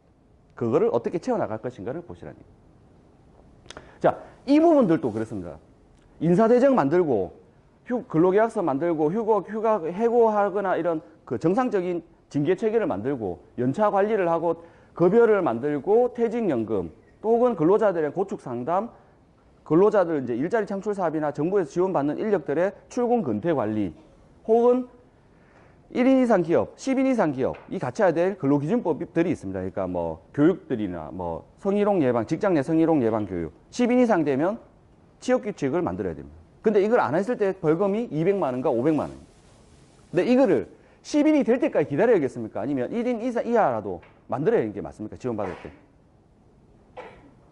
만들어야 되는 게 맞죠. 그럼 노무사를 불러서 다 만들어 달라 하면 되겠죠. 저 부분들. 그러니까 노무사를 불러서 인사와 노무 행정에 대한 자문을 받고 2시간 동안 교육을 받고 거기에 관한 필요한 대한 자료를 메일로 다 받아서 그거를 고착해버리면 짧게 할 수 있고 그 노무사랑 모르는 거 있을 때만 수시로 통화하면 되겠잖아요. 그런 부분들. 그러니까 합리적인 사고를 통해서 효과적으로 사업을 운영할 수 있는 시간을 줄이는 방법들이 선생님들이 앞으로 해야 될 가장 큰 일들이에요. 제일 잘못된 생각은 대표 혼자서 이 모든 분야를 다 할 수 있다는 오만과 자만심들이 시간을 버리는 겁니다. 대표는 뭘 해야 되겠습니까? 경영 관리를 해야 돼요. 품질 관리를 해야 되고 영업 관리를 해야 됩니다. 이 세 가지를 다 해야 될 게 대표의 역할이고요. 나머지 것들은 분야들은 직원들이 하든지 외부 전문 그룹들이 해 나가야지 시간을 줄일 수 있겠죠. 사회적 기업 1년차 사회적 기업들이 다수 하고 있는 이유, 그런 실패 이유를 말씀드리면 1년차 사회적 기업들이 80%가 영업 손실이 나고 단기 손순이 납니다. 이유가 있어요. 우리가 이제 소셜 미션을 통해서 사회적 기업들이 이제 취약계층을 고용합니다. 자, 취약계층을 꽉 고용해서 취약계층들을 교육을 계속해서 취약계층들 전문가를 숙련시켜야 되는데 이걸 하도 품질을 만차야 팔 수 있으니까 이걸 막 합니다. 이걸 하면서 이제 인사노무 회계를 막 합니다. 그러면 이제 영업 관리를 막 합니다. 그 다음 대외 협력까지 합니다. 이렇게 정부에서 간담회를 하거나 교육평가를 할 때까지 대표가 다 참석합니다. 그러면 한 개도 제대로 돼 있잖아요. 근로자들은 뽑았는데 중도 퇴사율이 한 80%까지 가고요. 그럼 1년 내내 뭐 했냐? 뽑아서 교육시키고 뽑아서 교육만 시키다가 숙련은 한 명도 안 됐고요. 뽑아서 교육만 시키다가 끝나 있고 이 나머지 70% 과정 동안 대표가 어디 있습니까? 사업장을 비우겠죠. 비우면 뭐 하겠어요? 근로자들한테 손 놓고 있습니다. 회사가 안 되는 회사를 갔을 때 현장 방문을 해서 회사가 안 되는 회사는 자, 그 대표 밑에 이제 관리자급들이 있는데 관리자한테 물어봐요. 자, 이건 어떻게 되고 이건 어떻게 되고 이건 어떻게 되면 관리자는 이렇게 얘기합니다. 이거는 대표님 결정 사항이고 대표님 권한이고 제가 판단할 수 없습니다라니. 그럼 관리자가 왜 있어요? 지금 대표님 없으면 아무것도 안 돼요. 그러면 1년간의 과정 동안 해야 될 일들을 전부 다 20점 이하로 가는 거예요. 그러니까 몇 개를 포기해도 선택과 집중, 외부 전문가를 연결해서 성장할 수 있는 체계, 이거에 대한 부분, 합리적인 지혜가 필요해요. 자, 이제 본 수업이 이제 시작됩니다.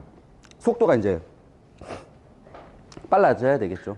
근데 지금 오늘도 강의를 시작하면서 이런 얘기를 했습니다. 앞에 분야에서 짧게 언급하고 뒤에 거를 많이 해야지 매번 할 때마다 강의 시간이 부족했어요. 해야지 했는데 앞에 분야를 하다 보면 총괄적이잖아요. 이게 이제 총괄적 사고를 전달해 드려야 되니까 그 시간이 계속 걸리는 부분들이겠죠. 이제 소셜 미션 한 개만 딱 보겠습니다. 이제 사회적 기업들을 만드시게 되거나 육성 사업이 되거나 뭐 사회적 기업을 창업하시는 기업들이 첫 번째 가져야 될 게 우리 기업이 존재하는 이유, 이 지역에서 우리 기업이 왜 존재해야 될까, 또 우리 기업이 주목하는 사회적 문제, 해결 방안, 또 윤리적 소비와 착한 소비를 연결할 수 있는 방안. 소셜 미션이 강력한 열정과 강력한 가치로 설정됐을 때 이게 통합 브랜드가 됩니다. CI, BI, 포장 패키지에 대한 우리 브랜드가 되겠죠. 이 브랜드가 사회적 기업 우선 구매 제도, 정부에서 생각하고 일반 민간 기업과 공공기관이 우선 구매를 하는 법령으로 구성되어 있어요. 그런 부분들과 연결되어 있는. 그래서 소셜 미션이 잘 잡혀야 뒤에 나머지 부분들이 잘 정립이 돼야 되겠죠. 그래서 영리 기업들은 이렇게 했죠. 소셜 미션을 오해하는 부분들이 있습니다. 대기업의 사회공헌이 소셜 미션이냐? 저희가 보기에는 아니라고 봅니다. 기업적인 마케팅은 이렇죠. 그 판매와 소비의 편리성 혹은 감성을 자극하는 마케팅입니다. 이게 우리가 생각하는 사회적 경제 기업들이나 사회적 기업들이 해야 될 소셜 미션이 뭐냐면 임팩트, 주목하는 사회 문제를 어떻게 개편해 나가느냐에 지역에 있는 문제와 구도를 개선하는 작업들을 보셔야 되는 거예요.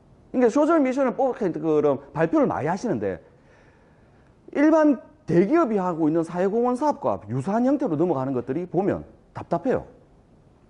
이게 달콤해요. 감성적인데 무엇을 해결할 것이고 어떤 파급을 낼 것인지에 대한 예측이 전혀 안 되는 그런 부분들, 초상적인 소셜 미션들이 많습니다. 다수가 많습니다.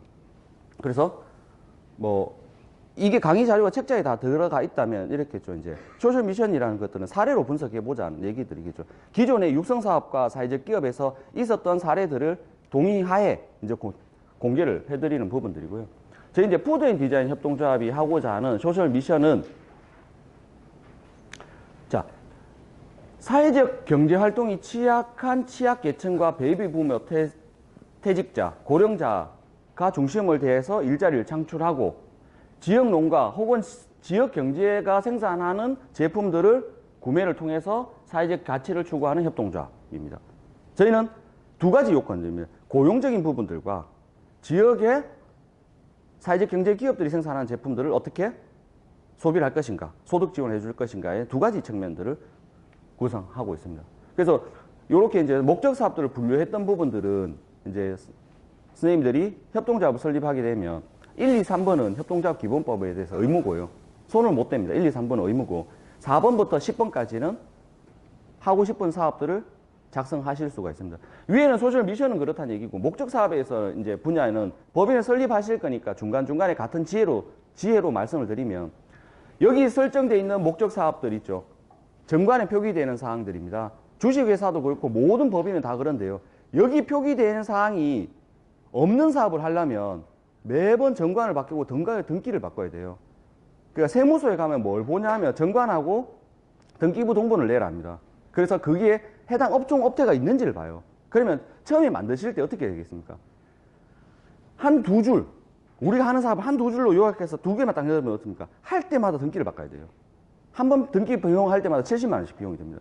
그러면 이런 거죠. 어느 정도 우리 분야, 해당 분야에서 할 수 있는 유형의 사업들을 조금 더 담아야 할 필요가 있겠죠. 뭐 그렇다고 사업자 등록증이 뭐 3장, 4장이 되라는 얘기가 아니고요. 우리가 하고 있는 사업이 유사한 사업들을 적어도 한 10개까지 사업자 종목을 낼 수는 있어요. 그러니까 지금 필요한 초기에는 한 5개 정도, 3개 정도 이런 정도의 사업 종목과 업태를 고려하실 필요는 있습니다. 그런 부분들 때문에 말씀드리고요. 저희가 하고 있는 그 미션 부분들은 읽지 않겠습니다. 그러니까 급식, 도시락을 만드는 회사니까 양질의 급식을 제공하고 싶다. 그냥 공공기관들이 생산하고 공공기관에 저희가 급식을 제공하고 학교에 급식을 제공하는데 도대체 믿고 먹을 수 있는 음식을 만드는 회사가 없다고 하니까 저희는 음식만큼은 믿고 먹을 수 있는 음식을 만들어서 제공하는 게 첫 번째 미션입니다. 두 번째는 취약계층의 고용 확대죠. 그런 퇴직자나 고령자나 경력간들 여성에 대해서 저희는 우선 고용을 하겠다. 그래서 취약계층 고용 비율이 항상 50%를 유지하고 있습니다. 여기서 맹점이 있습니다. 100% 취약계층을 고용하면 정말 좋은 기업인데요. 100% 취약계층을 고용하면 아마 선생님 회사는 관리가 안 될 겁니다. 자, 회사를 조직하다 보면 관리부장도 있어야 되고요. 행정실상도 있어야 되고요. 중간관리자들이 3, 4명이 필요하게 되겠죠. 사업이 커지면 커질수록. 그러면 이들을 다 취약계층을 고용하면 어떻습니까? 취약계층에 대한 정의가 일반적으로 이렇다고요. 노동시장에서 취약한 사람들이잖아요. 노동시장에서 취약한 사람들을 100% 고용해버리면 전체 관리체계까지 구성하는 데는 위험도가 다른 부분들이 생기겠죠. 그래서 취약계층을 50%만 고용을 해도 굉장히 좋은 기업이라고 합니다. 그리고 이제 지역경제 활성화 정책이죠. 다양한 사회적 기업 제품과 말기업 제품들을 연계해서 원재료를 사용해주는. 그러니까 우리가 모듈이 돼서 우리가 제조 기반이니까 원재료만 써주면 우리 한 개 기업이 크면 10개 기업이 동반 성장할 수 있는 정책. 그런 부분들을 추구하는 부분들이고요. 그래서 이제 지역의 사회적 경제라는 비즈니스 공동체를 확대해 나가는 작업들을 하는 게 저희가 가지는 소셜 미션입니다. 자, 2014년도 사회적 기업 육성 사업에 선정됐던 지금은 인정 사회적 기업입니다. 대구에 있는 영남 필하모니 오케스트라를 육성 사업에 거쳐서 예비 사회적 기업을 거쳐 인정 사회적 기업이까지 됐습니다. 이게 굉장히 존경하시는, 제가 보기에는 대표님을 존경합니다. 왜냐하면 문화 컨텐츠로 비즈니스 모델을 해서 자립하기가 굉장히 어렵습니다. 지금 우리가 얘기하는 거는 우리 사회에서 삶의 질이 낮은 이유가 여가 시간이 부족하고요. 여가 소비에 대한 트렌드가 없으니까 어떻겠습니까? 여가 소비에 대한 산업이 발달되어 있지 않아요. 그러면 이 분야에서 문화 컨텐츠 분야에서 성공한다는 게 굉장히 어려워요. 자립한다는 자체가. 그러니까 굉장히 도전 시도를 하고 있는데 이 기업이 추구하는 사회적 문제를 이렇게 보고 있습니다. 문화 콘텐츠의 다양화. 지금 그러니까 시립 오케스트라가 있는 거는 굉장히 큰 도시들밖에 없잖아요. 지방 중소도시에는 시립 오케스트라들이 많지 않아요. 흔치 않고. 그래서 이런 거죠. 국가 행복지수가 낮은데 행복지수가 낮은 산출 근거가 여가 및 취미 활동에 대한 것이 부족하다. 그래서 이것들에 대한 보편적인 공연 모델을 확대하는 게 첫 번째 문제였고요. 두 번째 문제는 똑같은데 청소년 문제들을 또 이런 겁니다. 청소년들도 경제적 지표, 굉장히 높아요. 만족도 높은데. 경제적 지표는 높은데 조사를 해보니까 삶의 만족도 지표는 굉장히 낮아요. 이게 뭐냐면 학습 위주로 교육장이 형성되다 보니까 이런 것들. 그럼 뭐 청소년 오케스트라든지 청소년 공연 활동 이런 것들에 대한 컨텐츠가 부족하니까 그런 것들을 만들어주겠다. 자, 세 번째. 음악을 전공한 청년들에 대해서 지속 가능한 일자리 창출. 자, 우리나라 음대가 얼마나 많겠습니까? 그 많은 음대에서 쏟아지는 음악 전공인들이 갈 수 있는 데가 시립, 뭐 국립 오케스트라 외에 그런 음악 교사 외에 이 자리들이 적은 숫자인데 졸업자는 많은데 이 인력들이 전공과 무관한 일들을 하고 살고 있다라는 걸 발견했죠.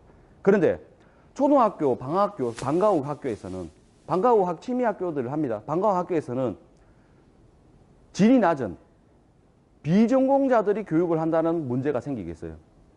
그럼 이걸 생각할 때 음악 전공자들을 방학교실로 고용을 해서 방학교실에 전공 인력으로 전문 인력으로 교육의 질을 높이면서 이들을 데리면서 공연 서비스를 하겠다라고 하는 게 이 기업이 가지고 있는 미션이죠. 근데 들어보시기에도 어떻습니까? 타당성 있고 임팩트가 있지 않습니까?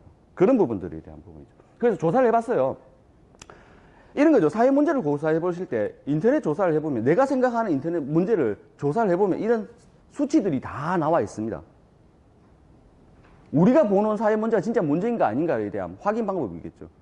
그래서 2014년 행복지수 기준으로 대한민국이 행복하지 않다는데요. OECD 가입 국가들 중에 한국이 27위를 합니다. OECD 가입 국가 중에 만족도에 대한 부분들이 한국이 낮죠. 상대적으로. 그러니까 이런 거죠. 행복지수의 개념은 경제, 사회, 문화, 고용, 의식주 기반에 대한 만족도를 의미합니다. 그래야 한국은 2014년도에 조사의 하위권을 차지했습니다. 근데 과거의 경제 성장을 중심으로 성장 우선 사회로 산업이 추정돼서 경제 분야는 10위권에 해당되는데 삶의 만족도, 그런 근로시간과 장시간의 근로시간과 문화 여가 활동에 대한 컨텐츠가 부족한다는 게 구조적인 문제로 드러났다는 얘기죠. 이런 문화 컨텐츠를 확대하는 것들이 사회적 기업의 하나의 역할이라 생각하는 것들입니다.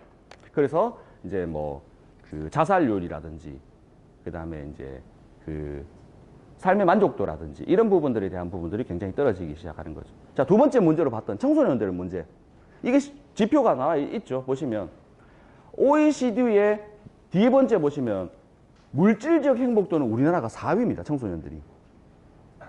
이 물질적 행복도는 뭐겠습니까? 삶의 물질적인 부분들에 주거, 그 다음에 이제 뭐 주거, 의식주 관련된 부분들에 대한 만족도는 4위.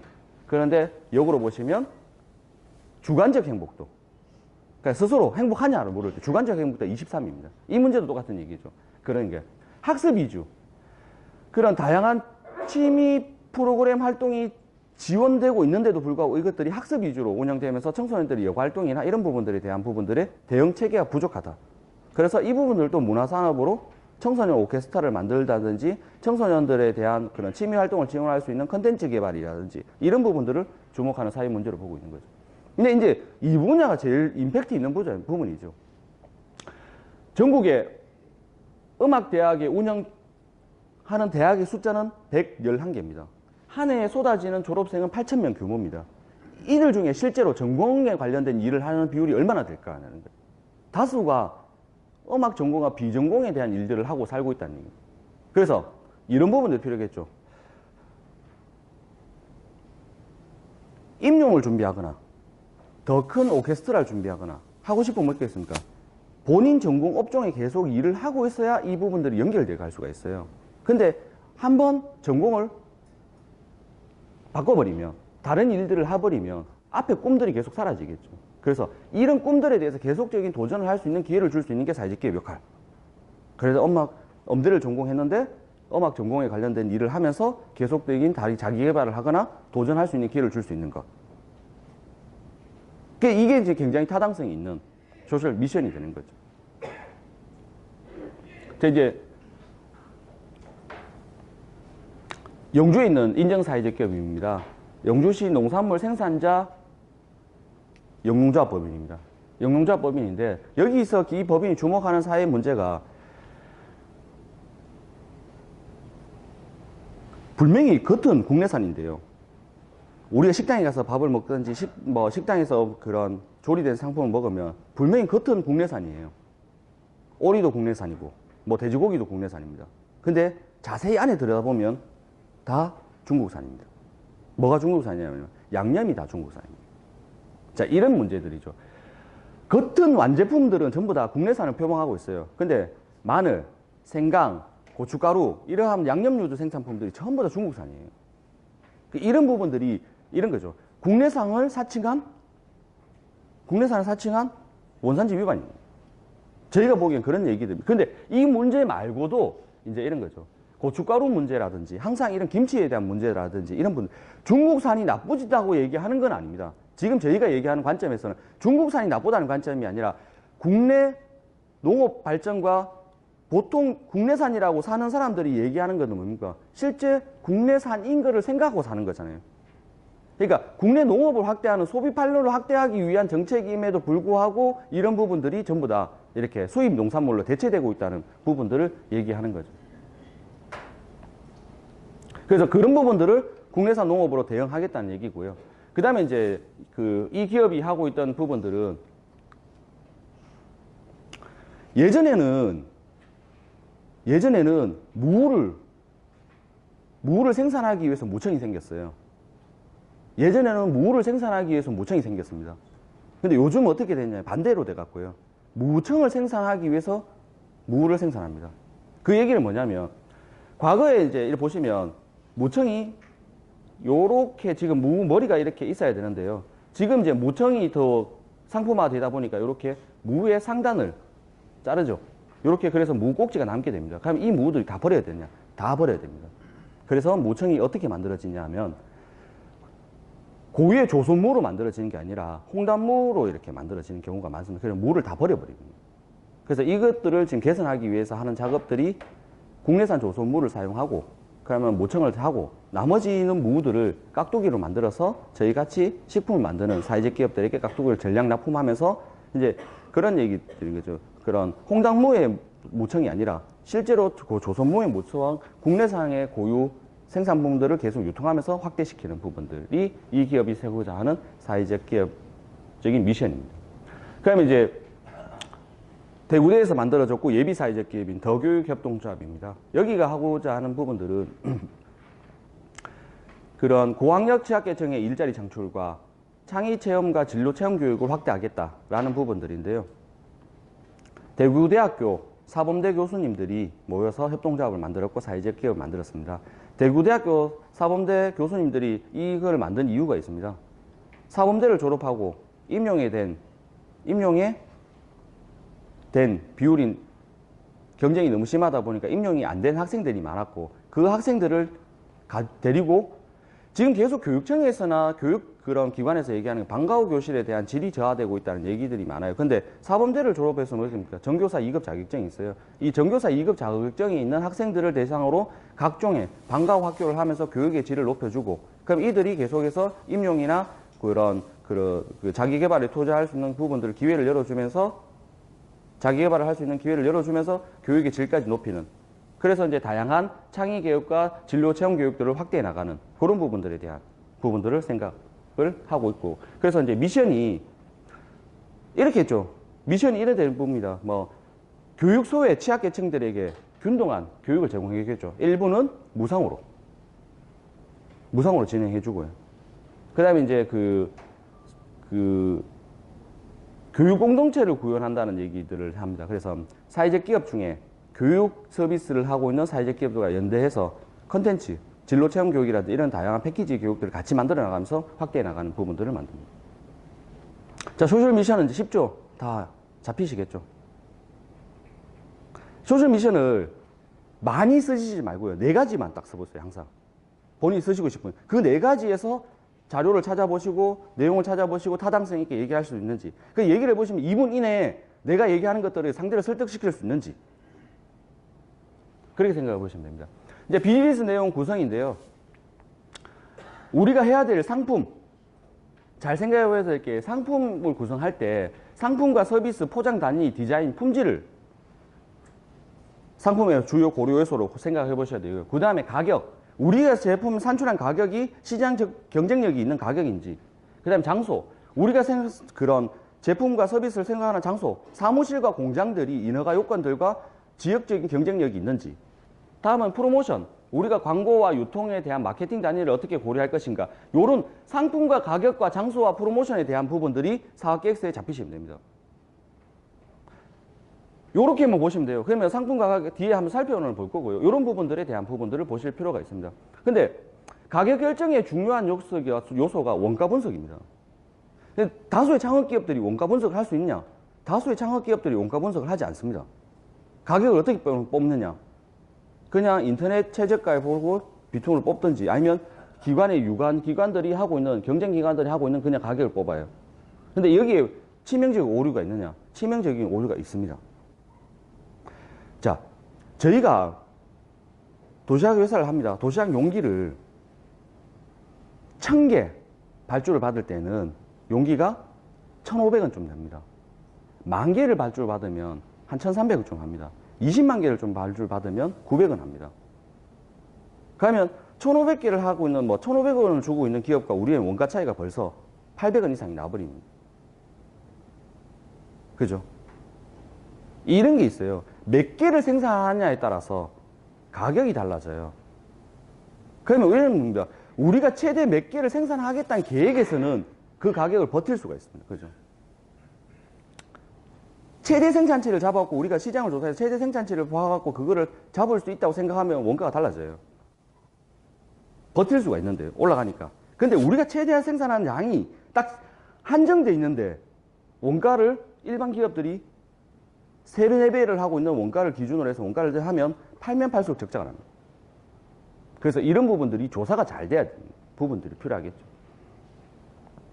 시간이 없어서 넘어가겠습니다. 그래서 사업계획서에 작성하실 때 형태를 보시면 사업의 필요성, 우리가 추구하는 사업의 필요성과 사업의 개요를 잡고요. 앞에 이제 소셜 미션과 이런 게 다 잡히고 나면 사업의 이제 모델의 특성, 우리가 하고자 하는 사업의 모델의 특성, 그 다음에 사업의 차별성과 경쟁성, 우리가 하고 있는 소셜 미션들이 지역에서 어떤 경쟁성을 가지고 갈 것인가, 그리고 이제 각 단위 사업마다 하고 있는 사업들에 대한 정의, 그러니까 이게 이제 1번부터 10번까지가 아까 전에 정관에 있었던 1번부터 10번을 가져왔겠죠. 그게 사업이 되겠죠. 정의가 되고요. 그러면 이 사업을 작성하실 때 이런 얘기입니다. 사업을 요런 게 만약에 도시락을 한다고 하죠.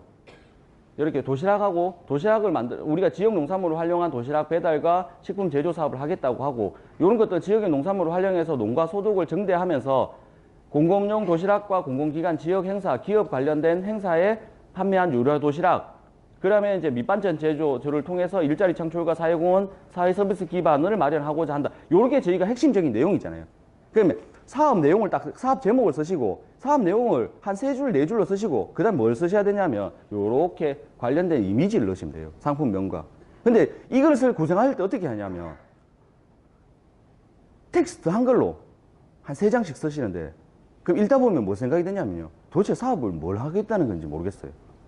그러니까 사업은 구성되기 위해서 우리가 하고 있는 사업을 정확하게 이미지 작업해서 알려주시면 되고, 모든 사업 계획서에 그러냐면, 사업 계획서의 한글 자체가 너무 많아지면 도대체 무슨 말씀하시는지에 대한 전달이 항상 떨어집니다. 그래서 간결한 이런 내용들을 간결하게 요약을 하시고, 가급적이면 시각화된 자료들을 이용하셔서 보여주시면 됩니다. 자, 우린 뭐 하는지 금방 보셔도 아시겠잖아요. 근데 요것들 제가 다 내용이 많아서 뺐는데, 이 관련된 것도 이렇게 정리하시고, 이런 부분들이 이미지화 붙으면 되겠죠. 그다음에 사업장 현황. 사업장 현황은 왜 물어보겠습니까? 앞으로 사업장을 구성하실 것도 요건들, 이런 부분들이 있겠죠. 제대로 된 인허가를 할 수 있는 사업 공간을 확보할 계획이 있는지 없는지.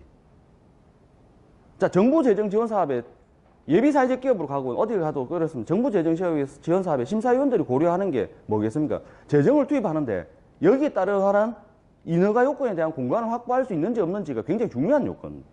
그러니까 정부에서 지원을 해줬는데 이런 얘기죠. 나는 식품 제조업이 식품에 관련된 모든 업종들은 대다수가 식품 제조 허가가, 선생님들이 하고 있는 모든 행위들은 다수가 인허가를 받아야 되는데, 그 인허가 요건에 맞는 공간들을 확보할 계획이 있느냐 없느냐입니다. 그러면 예정이라도 어떻습니까? 그 관련된 인허가 요건들을 여기 넣고 어떤 정도의 규격 공간들을 구성하겠다라는 얘기들은 제한해 줄 수가 있어야겠죠. 잘못하면 이렇게 돼요. 간장을 생산하고 두부를 생산하는 사이즈 그런 기업들이 인허가를 안 받고 만들면 식품위생법 위반입니다. 그러니까 정부가 재정을 지원해서 어떤 위반 사항들을 만들어버려요. 근로기준법도 중요하지만 관련된 기관 법들을 위반하지 않는 게 중요한 요건이 되겠죠. 그런 부분들에 대한 부분들을 보는 거죠. 그래서 이제 이런 주소라든지 사업 구성이라든지 이런 허가 요건들이나 이런 부분들을 갖춰야겠다. 이게 저희는 돼 있는 거니까 이렇게 하는데 안 돼 있으면 어떻습니까? 관련된 이미지를 넣고 여기다가 해야 될 일들을 저희가 요거는 사업장으로 몇 평을 구성해야 되고 식품 제조 허가를 받을 거고 영업 휴게 음식 허가를 받아야 되고 배상 책임 보험까지는 해야겠다. 이렇게 언급하시면 더 된다는 얘기들이죠. 구성에 대한 얘기들이니까. 이제 이런 영주 같은 지역 농업에 대한 가공사업장에서는 여러분들이 고객 입장이 되면 어떤 생각을 하겠습니까? 지역 단위의 농업 기업들이 뭐가 안 된다고 생각해요? 깨끗하지 않다고 생각할 거잖아요. 가공 공정을 가져올 수 있을까라고 생각하시면 그런 것들에 대한 최우선이 뭐가 되겠습니까? 시설 현황들, 선별, 세군, 세척, 그 다음에 그 탈수, 계량, 포장한다 이런 부분들이 설비가 다 있고 과정이 있다는 걸 보여주는 게 더 빠르겠죠. 공간을 먼저 보여주는 게 빠르겠죠.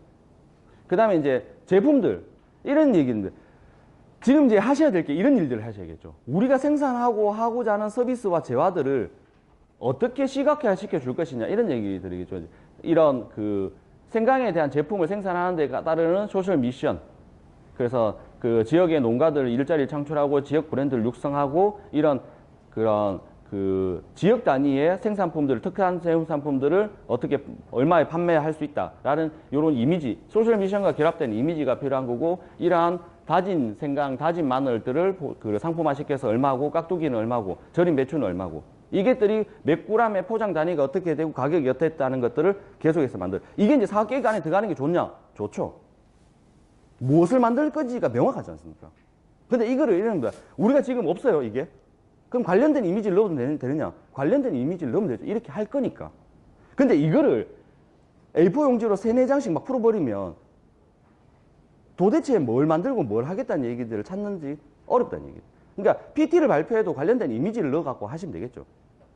우리가 하고자 하는 최종적인 부분들. 그러니까 그 이미지들이 그냥 인터넷에서 막 다운받으면 안 됩니다. 인터넷에서 막 다운받으면 안 됩니다. 관련된 이미지를 만들어서 찍든가 아니면 그 구글이나 이런 데 가서 무료 이미지를 치면 무료로 이미지를 제공해주는 사이트가 있어요. 거기서 퍼오시면 됩니다. 거기에 대다수 있느냐? 웬만한 건 다 있습니다. 그 인터넷에서 막 흘러다니는 이미지를 막 쓰시면 안 되고요. 무료 이미지 이렇게 제공업체 이렇게 그런 부분들 하시면 거기서 제공된 이미지를 사용하시면서 만드시면 됩니다. 그래서 이런 부분들을 보시면 이 부분들도 전부 다 다른 이미지를 가져왔죠. 원 제품에 이런 이미지들을 이게 이제 다른 이미지를 가져온 겁니다. 근데 이것들을 양념류들을 만들면서 이렇게 그 GAP를 획득한 그 국내산 생산 이력제를 통한 양념류를 생산하겠다. 그래서 이런 형태의 제품들을 만들겠다는 것들을 사업계획서안에 넣었던 부분들이죠. 그러면 이제 영남 필하모니 오케스트라도 이런 얘기죠. 오케스트라 육성사업에 지원해주면 제일 걱정되는 게 뭐겠습니까? 바로 심사위원들도 제가 심사위원이고 선생님들이 심사위원도 바로 얘기하셨던 게 그거죠. 자, 오케스트라라 하면 10명과 15명에 대한 인원들이 연습할 수 있는 공간을 어떻게 확보하겠느냐? 그러면 대학에 혹은 다른 데서 빌린다는 임대차 계약서가 있든지 임대차 계약 안에 그런 공간들을 보여줄 필요가 있고요. 아니면 공간을 구한다는 계획을 세워야겠죠. 첫 번째가 그런 게 있지 않습니까? 그런 얘기들 들 거잖아요. 그런 부분들, 실현 가능성이 있느냐에 대한 얘기들이죠. 그래서 이제 공간들, 이러한 사무실 공간, 협주실, 연습실 이런 공간들을 필요해야 되고요. 그 다음에 이제 이 사업 계획서가 잘 써진 협동조합에서 잘 써진 사업 계획서입니다. 협동조합 형태에서는. 왜냐하면 제목이 들어가고 사업명이 들어가고 내용이 들어가면서 여기 예산 한 해 받을 수 있는 예산만 딱 붙이면 이런 형태로 협동조합 사업 계획서들은 다 구성이 되어 있습니다. 그래서 이렇게 구성할 필요들이 있겠죠. 자, 보시기에 이런 얘기입니다. 제가 느낌으로 보시기에는 이런 얘기입니다. 딱 봤을 때 뭘 한다는지 아시겠죠? 제목만 딱 설명해주면 합주 기획 연주회, 콘서트 배틀 이런 얘기에 뭐 내용 보시면 금방 아시잖아요. 어떤 얘기를 하고 있는지. 시간이 모자랍니다. 이제 1분이 남았네요.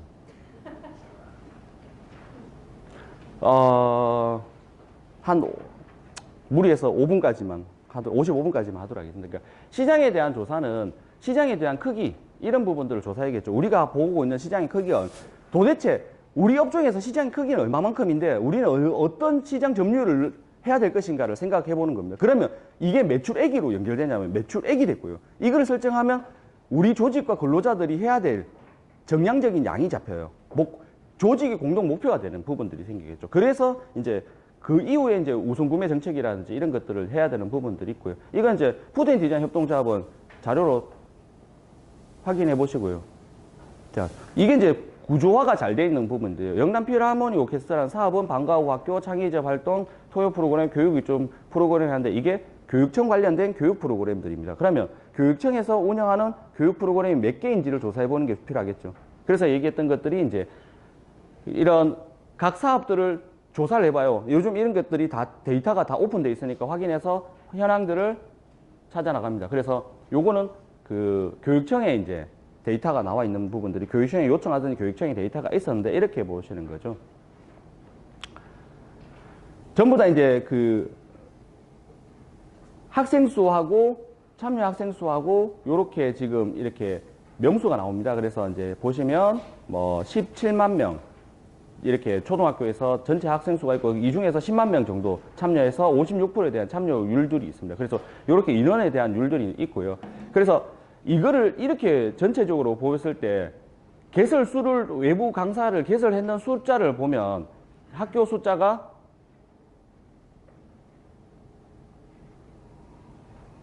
430개. 대구에 있는 초, 중고의 교육특기라든지 방학교실이라든지 이런 것들을 운영하고 있는 회사가 430개입니다. 430개를 대상으로 초등학교 50개, 중학교 19개, 고등학교 1개에서 80개를 시장을 점유하겠다는 게 뭡니까? 10%의 시장 점유율을 내겠다는 얘기거든요. 그러면 이런 거죠. 430개의 학교가 운영되고 있는데 우리는 10개, 10%, 80개를 어떻게 접근할 것인가? 마케팅 어떻게 적용할 것인가? 이 얘기는 뭡니까? 이 미션을 딱 달지만 이 근거에서 근로자 회의를 하거나 자문위원 회의를 하거나 이사 회의를 하면 뭡니까? 실현 가능한 목표가 잡히는 거예요. 왜냐하면 90%라면 독과점이에요. 절대 불가능하겠죠. 근데 지금 여기 계시는 분이 이사라고 생각하시는데 10%라고 하면 달성이 가능해서 보이냐? 달성이 가능해 보이죠. 그럼 이것들을 아까 전에 요 금액, 1인당 강좌 금액이나 이런 부분들을 환산해서 내면 매출액이 나오겠죠. 자동으로.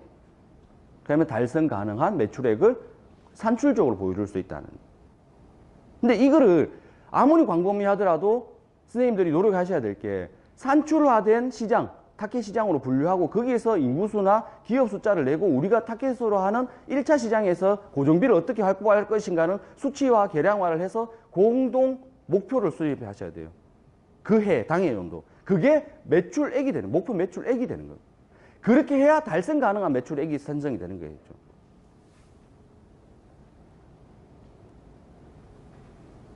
그럼 스와트 분석하고 이런 거 지금 사업계획서에 많이 넣으실 건데요. 그런 것들을 지금 자료들을 다 오픈했으니까 이걸 보셔갖고 내용들을 수정하시면 되겠죠.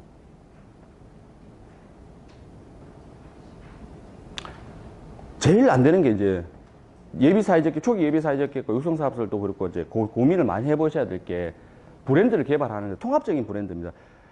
일반 기업들은 잘 팔릴 수 있는 브랜드를 만든다면 우리 기업들은 윤리적 소비와 착한 소비를 연결했으니까 소셜 미션이 브랜드 안에 들어와줘야 됩니다. 그래서 이런 얘기들을 하죠. 스토리텔링 기반에 대한 브랜드 개발들이 잘 돼야 되는 부분들이 있습니다. 그래서 이런 부분이죠. CI를 만들더라도 사회적 기업이 생산하는 CI들이 지역에 특화된 지역 자원들을 연계하면서 지역과 연결하면서 이런 부분들. 지금 사회적 기업이나 예비 사회적 기업에서 가근옥 이런 부분들 있죠. 대기업이 쓰고 있는 삼성이라는 로고를 몇십억을 주고 만들었다고 얘기하죠. 우리가 추상적인 영문 이니셜과 이런 걸 써요. 그게 일반 고객들 느껴지는 부분들이 전혀 없다는 얘기들을 많이 받아요. 왜냐하면 우리는 지역 경제 활성화하기 위해서 만들어진 지역 단위 기업인데 우리의 기업의 이니셜을 지역에 인식시키는데 어려움을 겪는다면 일반적인 브랜드 마케팅 개발과는 조금 다르게 갈 필요는 있다는 얘기입니다. 인식이 잘 안 된다는 그런 얘기들이 있습니다. 그런 부분들. 그래서 CI나 BI들을 우리 소셜 미션에 결합된 형태로 만들 필요가 있고요. 그 다음에 이제 딱 보시면 이게 도시락하는 회사잖아요. 딱 보시면 도시락 음식 만드는 회사잖아요. 예, 이런 인식들을 잡는 것들이 필요한 얘기입니다. 그러니까 영문 이니셜도 좋고 어려운 콘텐츠도 좋은데 이거를 지역에서 알리는 시간이 늦어지면 늦어질수록 못 파는 거니까. 고민을 해볼 수 있겠죠. 너무 촌스럽지는 않아야 되고, 촌스럽지는 않아야 되는데, 이게 너무 세련돼서 기업의 정보와 정체성을 알려줄 수 없다면 이것도 문제가 있다는 얘기. 그런 부분들에 대한 감안을 좀 잡으실 필요는 있죠. 그러니까 인허가 요건들은 여기 보시면 이제 이걸 다 드릴 건데, 이게 말기업이 되든 사회적 기업이 되든 협동조합이 되든 이런 업종들에 대해서 만들어지게 된다면 이 검색을 하세요. 해당 업종을 검색을 하시면 인허가 요건이 다 뜹니다. 인터넷에. 그러니까 인허가 요건을 한번 보셔야 될 필요는 있죠. 그래서 1년 안에 하셔야 될 일들이 이런 거죠. 오프라인 홍보, 온라인 홍보, 카탈로그, 리플렛, 홈페이지, 쇼핑몰, 현수막, 뉴스레터, 일간지, 키워드 광고, 대중교통 광고, 언론 매개 광고 이런 걸 해야 되는데 이거를 이렇게 보시는 거죠. 한 해 이걸 다 할 수 있어요? 생각해 보세요. 이게 얘기입니다. 우리가 생산되는 재화 서비스를 연차별로 유통계획을 세웠을 거 아닙니까? 그 유통계획에 맞는 마케팅 비용으로 잡으셔야겠죠. 한 번에 다 못해요. 지금 당장 급한, 홈페이지 쇼핑몰이 당장 급한 게 아니라고요. 당장 오프라인 자료부터 안 돼 있으면 오프라인 자료부터 하고, 이건 다음 연도. 비용을 적게 보면서 할 수 있는 그런 뭐, 온라인 카페라든지 뭐 이런 부분들로 대체할 수 있는 건 대체하고 집중하셔야 될 거를 찾으셔야겠죠. 지금 5천만 원 예산을 드립니다. 어떻게 효율적으로 쓰실까가 중요한 얘기죠. 그냥 남들이 한다고 해서 풀 패키지를 하실 필요가 없다는 얘기예요. 그래, 포장 용지 개발도 200만 원 가지고 시험 테스트를 할 수 있습니다. 1,000만 원, 2천만 원 들여서 지금 막 제조해서 만드실 게 아니라 시장에 테스팅을 할 수 있는 100만 원, 50만 원을 들여도 이미 기성품으로 구성되어서 제품의 10% 이내에 포장 용기 가격이 잡혀야 돼요. 그 가격에서 이걸 테스팅할 수 있는, 그래, 테스팅 해봐야 실제로 시장에 경쟁력인 제품이라고 그게 나와야 예산, 다음에 사회적 기업에 대해서 예산을 많이 받을 때 대량으로 찍을 수가 있겠죠. 그런 부분들에 대한 예산을 어떻게 운영할 것인가, 이런 부분들이 필요하고요. 그런 것처럼 지금 우리가 잡았던 소셜 미션들을 어떻게 브랜딩화할 것인가, 이런 얘기들이 중요하고 상품에 대한 표기 방법들도 중요한 과제가 될 겁니다. 그래서 홍보를 하실 때 여러분들의 이제 동반자들이 자치단체 혹은 대구대학교가 동반자가 됩니다. 자치단체와 대구대학교가 선생님들이 잘하고 있는 내용들을 공문으로 주시면 보도자료를 내드릴 거예요. 그래서 우리가 하고 있는 것들을, 잘하고 있는 것들을 항상 대구대에 알려주고, 우리 지역에 있는 자치단체, 사회적 기업 담당자가 있습니다. 그 담당자한테 우리가 하고 있는 것을 알려줍니다. 그러니까 우리가 푸드앤디자인 협동조합 품평회를 통해서 우리가 이런 부분들에 대한 상품이 있다는 것을 시에 알려가고 품평회를 했어요. 그러면 시에서 이렇게 품평회 자료를 내준다고요. 보도자료를. 이런 보도자료를 잡아주면 대구대에서도 홍보를 해주고 내줘요. 내주면 이게 우리 기업이 어떻습니까? 돈을 안 들이고, 우리 기업이 돈을 하나도 비용을 안 들이고 지역신문에 이렇게 알려지겠죠. 지역에서 언론기관들도 이런 게 관심이 있어요. 사회적 기업, 지역 공동체 기업, 이런 것들을 홍보해주고 싶어 하는 컨텐츠가 욕구들이 있는데 그 자료들이 많지 않으니까 항상 그거를 지원해 주려고 합니다. 보도자료를 내주려고 합니다. 근데 요런 보도자료가 쌓이면 이렇게 돈 안 들이고 이제 방송까지 나가죠. 방송이 나가는 게 알려지는 것보다 더 중요한 건 뭡니까? 우리는 홍보 영상이 생겼어요. 이거 영상 제작하려면 200만 원에서 500만 원 줘야 되는데. 근데 이렇게 단계별로 간다는 얘기들입니다. 그런 것들을 마케팅 기법 어떻습니까? 기업 대표가 이런 것들을 현명하게 생각하면 적은 비용으로 어떻습니까? 오프라인 홍보를 충실히 해서 그 부분들에 대한 상품에 대한 완성도를 높여갖고 이거를 보도를 하기 시작하면 뒤에 끝까지 이렇게 잡힌다는 얘기죠. 근데 이걸 돈 주고 할 필요가 없다니, 그런 얘기들을 효율성이 있도록 예산을 쓰는 것들이 선생님들이 하셔야 될 역할이고, 이렇게 육성사업에서 분명히 얘기를 해드렸는데도 얘기하는 것들입니다. 용기들을 이미 기성용품들이 다 있어요. 기성용품들이 원가에 잡혀 있다고요. 거기에 스티커 작업을 하면 상품의 10% 이내에서 시제품 테스트할 수 있는 기간이 있습니다. 무조건 시제품을 테스트하고 시장의 반응을 보고 발주를 하시라고요. 그런 부분들을 많이 거치셔야 되겠죠. 많이 거치셔야겠죠. 그런 과정들을. 그런 과정들을 많이 거쳐야 돼요. 적은 비용으로 시장의 테스팅을 많이 할 수 있는 기간을 거쳐서 상품의 완성도를 높이는 게 선생님들이 1년 차에 하셔야 될 주요한 일들이 돼요. 그러니까 이런 비용들이 대량으로 발주해서 찍으면 가격을 보존할 수가 없어요, 팀들이. 기성품이 많이 있습니다. 그런 부분들을 활용하시고, 그 다음에 이제 그런 프로그램이나 이런 부분들도 분석을 하셔갖고 꼭 하셔야 될 게 이런 것들이 있으면 좋겠죠. MOU를 많이 하시면 좋습니다.